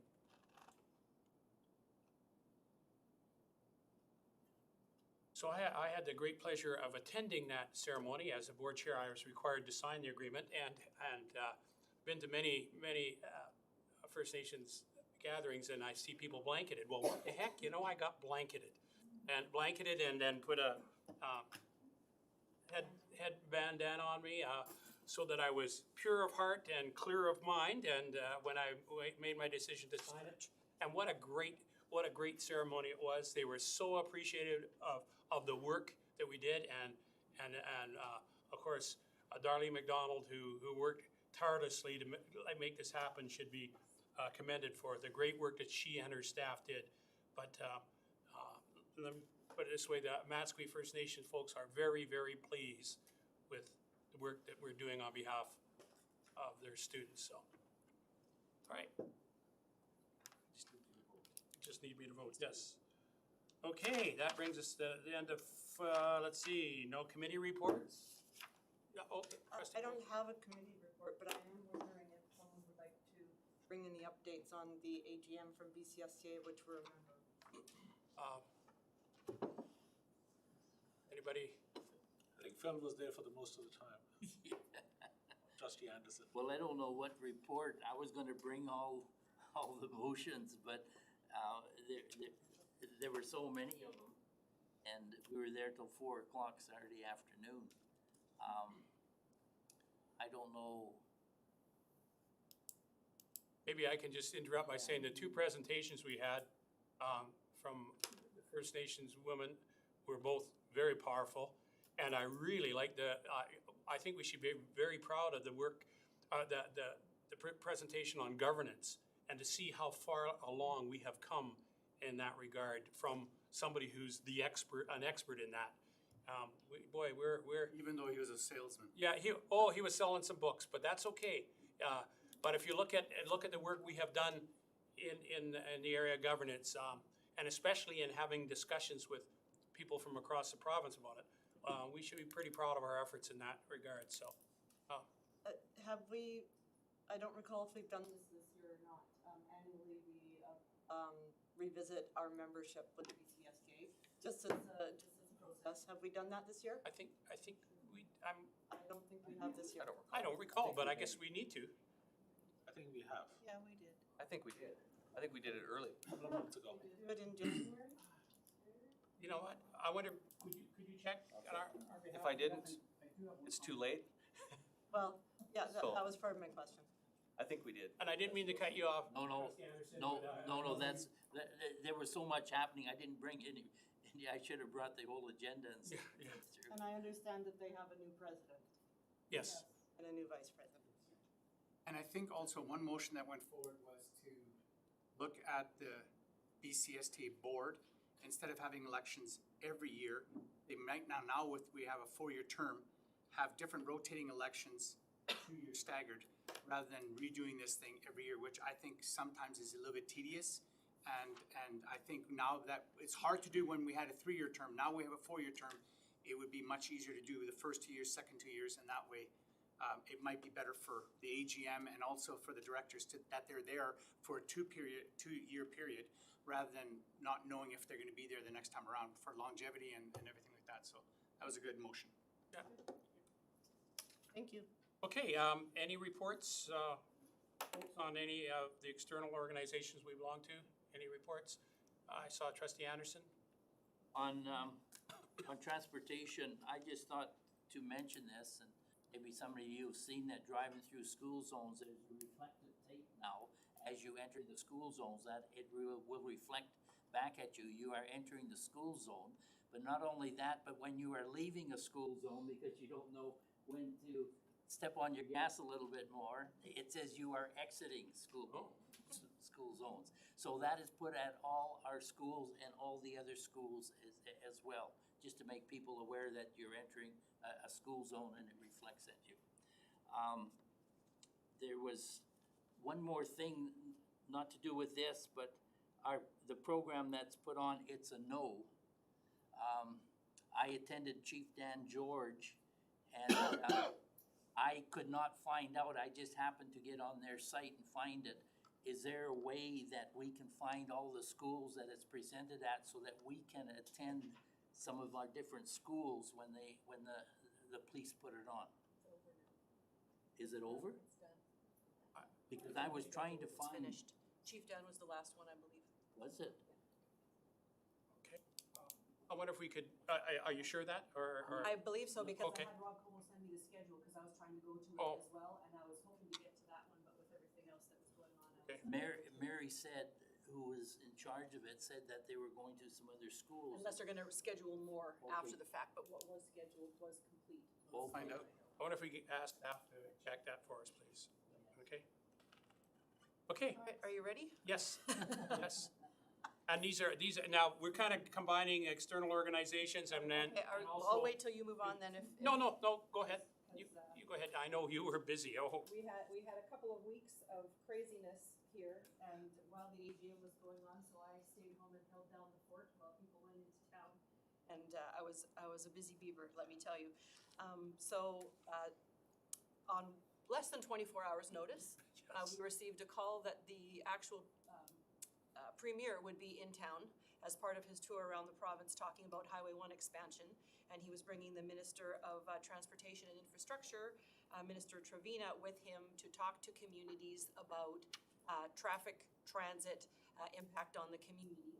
And it was a roundtable discussion with kind of the who's who in the city. It was 18 people around the table, including the premier and the minister.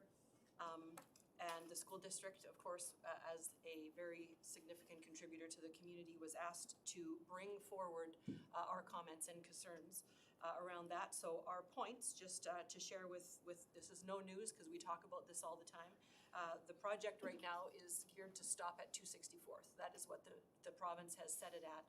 And the feedback resoundingly from around our table was that at a minimum it needed to continue on to Whatcom Road, and that the Whatcom interchange itself was problematic for the community with the backlogs and the safety issues just created at Whatcom with people actually creating their own off-ramps. If you have a truck, you create a way onto North Parallel or South Parallel Road, depending on which direction you're going, and brought a bunch of those kind of issues that the minister was not aware of. They actually offered to take them out there to show them the groove tire tracks that people now use as their own off-ramps leaving the freeway. So they were enlightened a little bit about our traffic issues local to Abbotsford in terms of the Highway 1 expansion. In terms of what our feedback was at the school district, we talked about arterial bleeding. When people veer off Highway number 1, especially headed east, they take Downs Road, they take Fraser Highway, they take McClure Road, they take Huntington Road, where we have bus stops. We have our kids waiting on roads with no shoulders. We have kids walking to and from schools. We have pedestrians. Our OCP is creating a walking city, and we've got traffic at high volumes, traveling at speeds that roads were never really designed for as a result of Highway 1 backlogs running through Abbotsford. So we reiterated that point significantly as a safety concern for our students. And the other issue that we felt prudent to raise was around public transit. We have our own issues in Abbotsford with public transit, but the fact that we don't have connection with TransLink and Metro Vancouver is limiting for our staff in terms of getting in and out of Abbotsford, in terms of the partnerships we can create with post-secondary institutions and opportunities for our secondary kids in ITA apprenticeship and trade programs with BCIT, for example. We're looking to expand our partnerships to find more opportunities that we cannot get our kids out of the city in a timely fashion with the traffic flow to get them places like that. So we talked about the U District and how that would be impacted specifically at the post-secondary level as well as for our secondary school students. And that we would like to have a city where our students are not reliant on the school buses to get around to the variety of things and opportunities available to them. So that was, they gave us a chunk of time at that table. He was here for an hour and 40 minutes. I was quite surprised at the time and attention that was given to this discussion, and the school district was very respectfully given a significant amount of time to talk about our issues. So that's what we conveyed. Comment on that or not? Yeah. TransLink, isn't that a choice by the city to be a part of that or not? Because we pay fees into that. I think that has come up in the past, has it not? I believe there's different kind of subsidies and zoning that the province works with them in terms of, I don't actually know all the logistics about it, but that They was, said the fees that they wanted would us to charge. talk about everything, Yeah, they said right? the fees that they would charge, we wouldn't get the benefit back being so far away from the Metro Vancouver area. I think that's the issue. Anyways. They did not counter, they were just there to listen. Okay. So I appreciated that they didn't rebut things that we had to say, and maybe there'll be a more fulsome report that will come out of that is in terms of feedback from what they heard from around the province. We're not the only city that has significant transportation issues around. So that was the transportation meeting. The other announcement that came out again on one day's notice was our new partnership with Chinook Aviation. So we have a new ground school partnership in the school district now. We had another company that we were working with that was serving our students very well, but this was an expanded opportunity for a new partnership that would kind of be groundbreaking. So Chinook has a brand new facility. They opened the hangar. It was quite an event there, and you should see the facilities in the classrooms. And our students will now have a partnership for aviation ground school with fixed wing and rotary opportunities to learn, and that's a first for any student in the province of British Columbia to have access to a rotary program in a place where we have an airport and those kind of opportunities for them to explore all the different careers there. And I had to give, on behalf of the district at Mike Pearson's recommendation, significant thanks to Kathy Prince, who is the CEO of Chinook, for running a first-class operation there and working with the school district in designing a program for our students that would be revolutionary, really, in how our kids will receive. The technology there is unbelievable, and just what an exciting opportunity for our kids. So we were really happy to be part of that announcement. And the other big thing that happened was the Skills Canada at the TradeX. And as per usual, our students did very well. We had 7 competitors from Abbotsford at the provincial level in 7 different events that they were competing in. And we bussed over 1,100 of our grade 10 students to the event again this year. And it was just hopping in there as usual. It was crazy. It seems to get bigger. 5 gold medals too, I believe. And leaving out of that, we had 5 gold medals, which is a record for us to have 5 gold medals in 1 year. So, and there was like 9 other things, but those were the highlights of the most important things for you to know. So I will stop talking now, or I'm in danger of telling you more information than Trustee Latham usually does. And I'm going to say thank you. I'm not sure if I picked a good week to be away or a bad week, but I sure appreciate you stepping in and taking care of all that business. Others, yes. I have a Trustee list Latham. too. Do you have a list? Nope. First of all, I want to talk about nights of music. Yes. So we had 4 nights of music, 25 schools, I think, 25. And so on Monday night, I had the privilege of being the MC, and we had a shorter night, but good night. And then Trustee Peterson and I went again on Thursday night because the MC was our superintendent, so of course we were marking him. The music, let's put it this way, the music was very good. But you know what? You know what? We got so caught up in what was going on stage, we forgot all about the MC. So you should. That's a good MC. And it was, it was just a wonderful night. Yes. The highlights, I think, are our elementary school kids.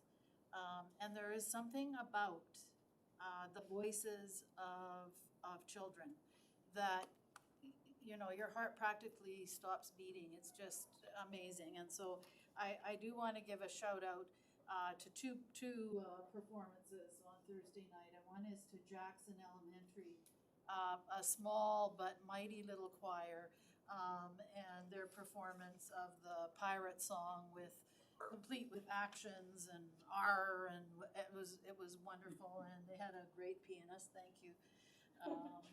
And also to Dormick Park, who filled the risers. I don't know how many children were up there, but 100 anyway. And at the same time, they had at least 15 children who had little solo parts. Like, it was magical. I don't know how to describe it other than that. So just a really great night. And thanks to the Abbotsford Music Educators Association and to Anna Matondra, because it was really a wonderful weekend. To our Abbey Arts Center. We're so lucky to have that facility. A few other things, public speaking, I'm amazed. I think the night that I was there, it was grade 6 and grade 7, and how inspiring these young people are, and the choices of their topics are incredible. And so, yeah, what a really good night that was, and thank you to Michelle and Tawny for all the work that they did, and I think you were there. I did the grade 5 and grade 8 night. On Monday, yeah. At Skills, they also have speaking competition at the Skills Canada. Yeah. Yeah. I don't know how many years, second year? Yeah, it's awesome. And I would be remiss if I didn't talk about Mullet's capstone projects, and I think it's so important that our students go through this. So, and it's a learning journey for the school, and to have their grade 12 students, but all grade 12 students at Mowat had to do a capstone project, and it had to be presented. So they picked a day, and all of the staff were in their classrooms. They had grade 11 students there, smart, so they could see what it's all about and prepare themselves for next year. So it was really a past, present, future, not just about their educational life, but about their life, the things that were important to them, the things that they were engaged in, whether it's sports or arts or whatever. And then a kind of a look at, here's what I think I would like to do in the future. And what impressed me most by it was at the end of the presentations, there were questions, and it was just the transparency of the students in their answers about, tell us about the capstone project. Is this a worthwhile thing to do? And so there was some really honest discussion around it.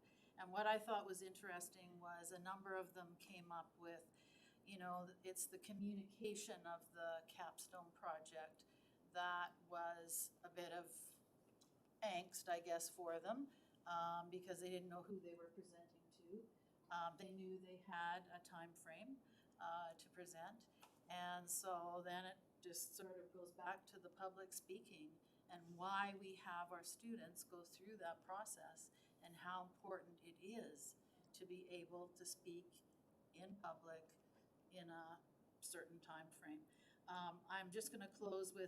Freddie, before we move on, Sure. I just wanted to say, I was there, and I was so impressed, like you, that I have recommended to the superintendent that we have a few of those students come, because I don't think we really understood what the capstone presentation was going to be and what it would represent, and it was so powerful. I thought the board needs to know what that looks like. So they're gonna come in June, if Kayla can arrange it, and have a few of those students present to us so that we'll all get to see what that looked like and what that process was, so, yeah. And last but not least, I went to the honoring ceremony at the Sumas Longhouse on Friday morning. Hundreds of students from our district there.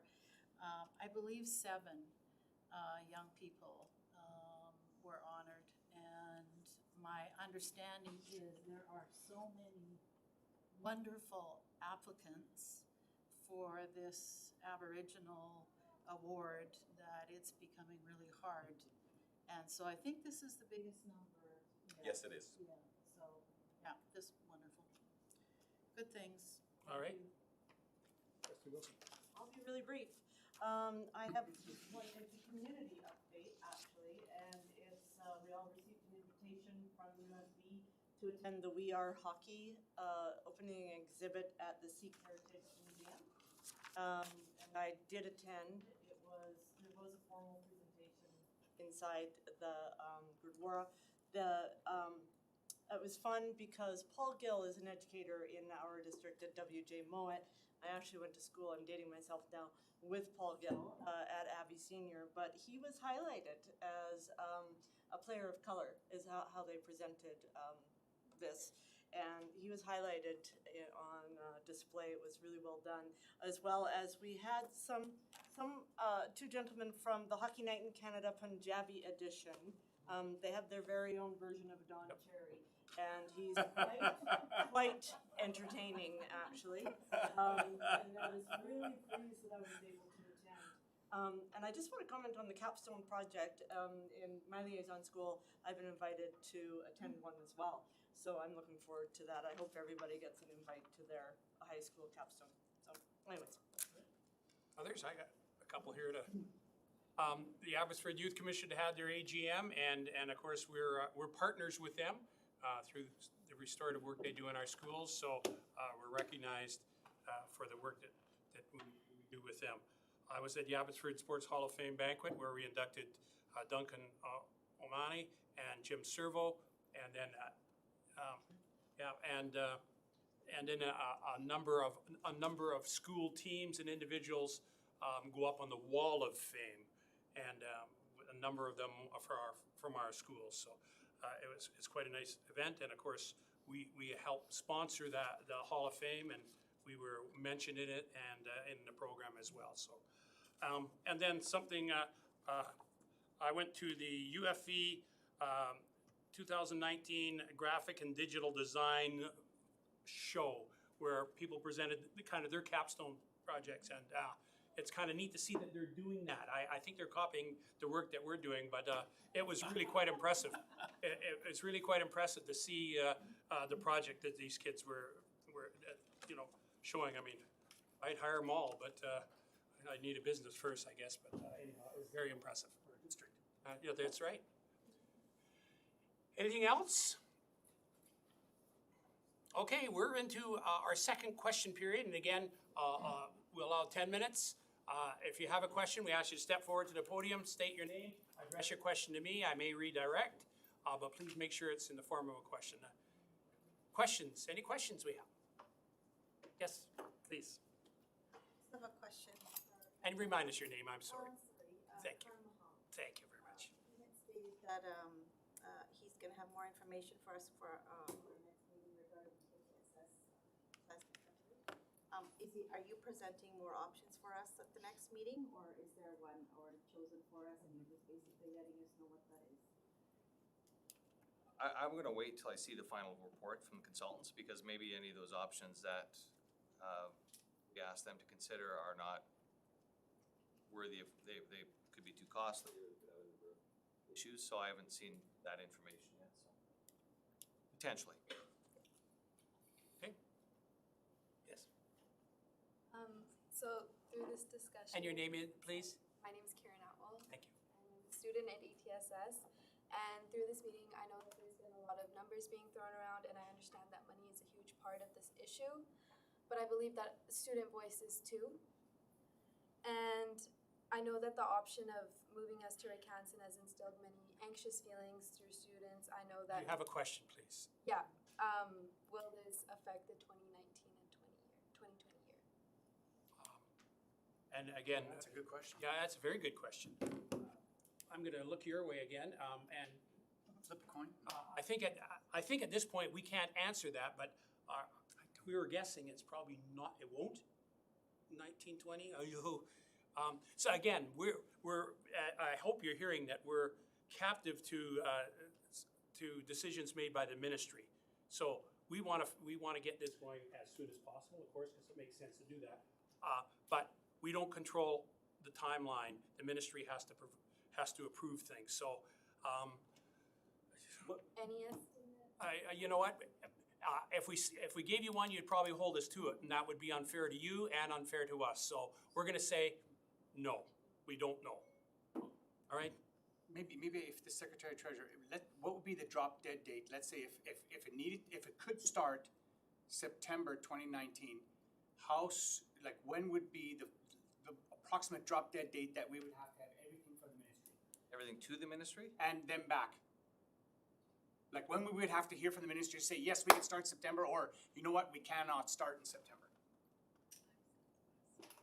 Well, we would start as soon as they gave us approval, so we might, if they gave us approval in June, we'd start as soon as we possibly could, as soon as we finish design and stuff, so it would be in a fairly short order.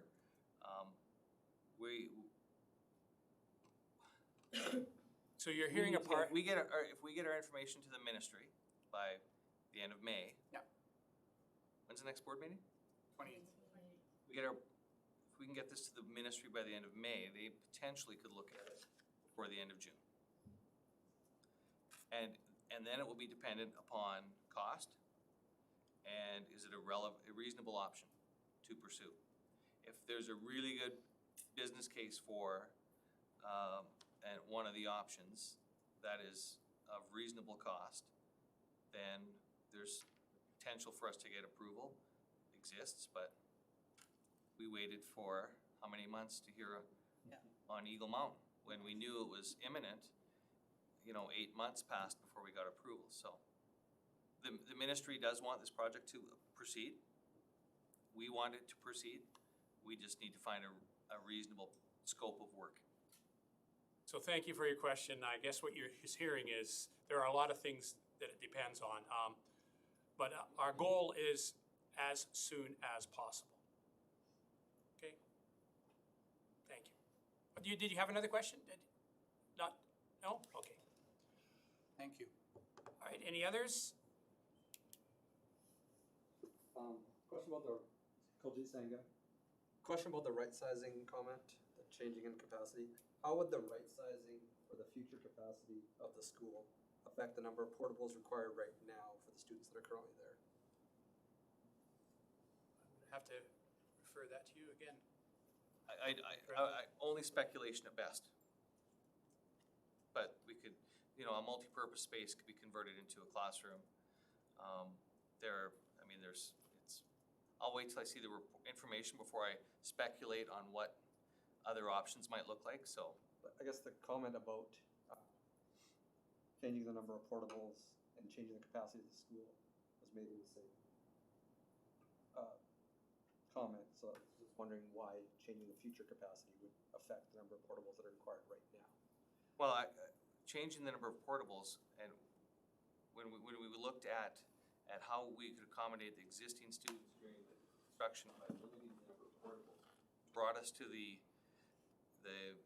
potential for looking at downsizing, if you will, or right-sizing the overall capacity of the school, because there were available spaces where we could house students within the existing building and potentially do some other modifications to some existing spaces. But I just don't, until I see that information from the consultant's work, I prefer not to speculate on what that might look like. Okay. Can I just keep going? Yeah. Abby Senior, what was their enrollment trend prior to the repair work being done? Was it right-sized to a lower capacity based on a short-term enrollment drop? I don't know. Yes. Yeah. We downsized what we wanted at Abbey. Yeah, it was before my time, but I know that the board of the day wanted that school to be built larger, and the ministry would not build it to the capacity that the board believed that was reasonable. But when the district made the proposal to the ministry to increase the size of the school, they were coming off of short-term enrollment drops. But they knew they had forecast, the rationale for the school's size would have only been made through forecast enrollment growth, so. Short-term. But the ministry back in that day would not have funded for potential growth. They would have funded for opening day enrollments only. That's why it was built the way it was. That's why school projects across the province were built the way they are. Whereas we're building in Eagle Mountain now for the, not just opening day, but potentially future capacity as well. But the enrollment trend wasn't forecasted out by the district to continue to go down even when the building would have been rebuilt. Like the fact that the building was being rebuilt, improved, was factored into the future enrollment projections, not just the short-term 1 or 2 year downward trend. I actually don't know the answer to that. Was before my time. I think catchment kids were going to other schools, and so we looked at the catchment numbers, and the catchment numbers were at the number that we wanted, that the building is built at, but we wanted it higher because we knew that area would grow. So I think that's what it was. There were a number of students that were going to other schools that we knew if we built a new school, they'd be coming to that school. To be fair, is there any other questions too, so that we, anybody have any other questions? I just have a question. So if Yeah, please, come, step forward, please, or else they can't hear you. All right, and we'll welcome you back up. We're gonna, Name. Jazz Padisha. yes. So if you find out in October that you get approval to build a school, would it make sense to just have the portables? Because you couldn't move the kids to Ricanson, like in the middle of the semester. Well, again, there are so many questions to be answered before we're even gonna make that decision that I'm not sure that that's, But if for planning purposes, I'll tell you that we typically do not look at moving students outside of transition breaks. We don't open schools in October or May. We would typically open a school either at the start of a semester or at the start of the school year. And the same with any of changes like that. We would not interrupt the students' flow of education for the term they were in for any kind of project like that. Get approval in September, would you then do this renovation for the following year then, or January? Maybe January. So in the past, if you had to do renovations, do you normally do them like before September, or do you interrupt the school year midterm is what I'm wanting to know? We try to limit any impact on students to the extent that we can. So if they were moving into portables on site, we would do that at any given point in time. If we had to move them to a different site, we likely wouldn't consider moving to a different site in a outside of a normal break period. Okay? sir, yeah, please. My name is Gurchan Rai. Like most of the parents, I would like to have my kids in portable instead of moving to the other schools. Because since kindergarten, we have drove to the South Poplar all the way, spending our time like. Sir, we understand that. You have a question of us, please. Yeah, did they value our feedbacks or no? Do you? Yeah, because most of the parents, they in favor of the portables. They voted in favor of the portables. I can say, sir, that we have heard you loud and clear, and the very fact that for a second time we've invited you back to share. We do listen to parents. Absolutely, we do. Okay, so if that is a question, you bet. And yes. Well, I'll just say that one of the reasons that we're exploring other options for how we would keep the students on the site outside of portables is for that very reason, that the board heard what the parents had to say, and so we're looking for what options would exist to reduce the board's cost for portables, because cost is a factor that the board has to consider, whether we move them or we buy them or whatever the factor might be. But how can we potentially reduce that cost or limit that cost and look at what's available already on the existing site? So that's how we began to explore some of these other options. There's a reason that the the children and the parents, they choose the eight. Thank you, yes. traditional schools. We most certainly have heard that, yes, thank you. Okay, so it looks like we have time for one more question, if you like to, nobody else had? Sorry, I don't like talking about this, but I'm Laura Mars. I'm just curious, do you not think it's important for you to be telling us at this point, if our kids are sent to Hanson, will they be as a traditional, like I moved from Langley for King, and now this school, ATM, is daughters. So do you not think it's extremely important to be telling us, like, that if we made you go there, we will keep you as a traditional, like you'll be separate from the other. You know what I mean? Like I'm at the point now, my husband, we're gonna list our house. Like, so it's very important for me to find this out soon. And we have the same goal as you, to present what our decision is as soon as possible, given all the feedback and given ministry's guidelines and so on. Our goal is exactly that, to give you that answer. Because would you not know at this point, if you made the kids go there, that yes, they will remain traditional and be separate? Well, I guess I'm just gonna say, if we were to present that information to you, it would cause a problem that we had at the beginning, is that people are thinking that we have made a decision, and we have not.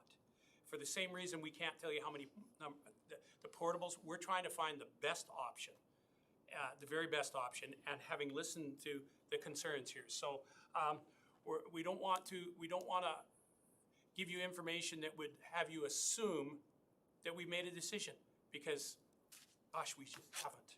We really have not. Okay, and we understand that the angst that it's causing. We're trying to get the answer to you as soon as possible. Okay, thank you. All right. And I'm going to say, if you have other questions, if you email them to me, we'll do our very best to answer those questions. But that wraps up kind of our question period here. I want to thank you all for coming, and meeting is finished.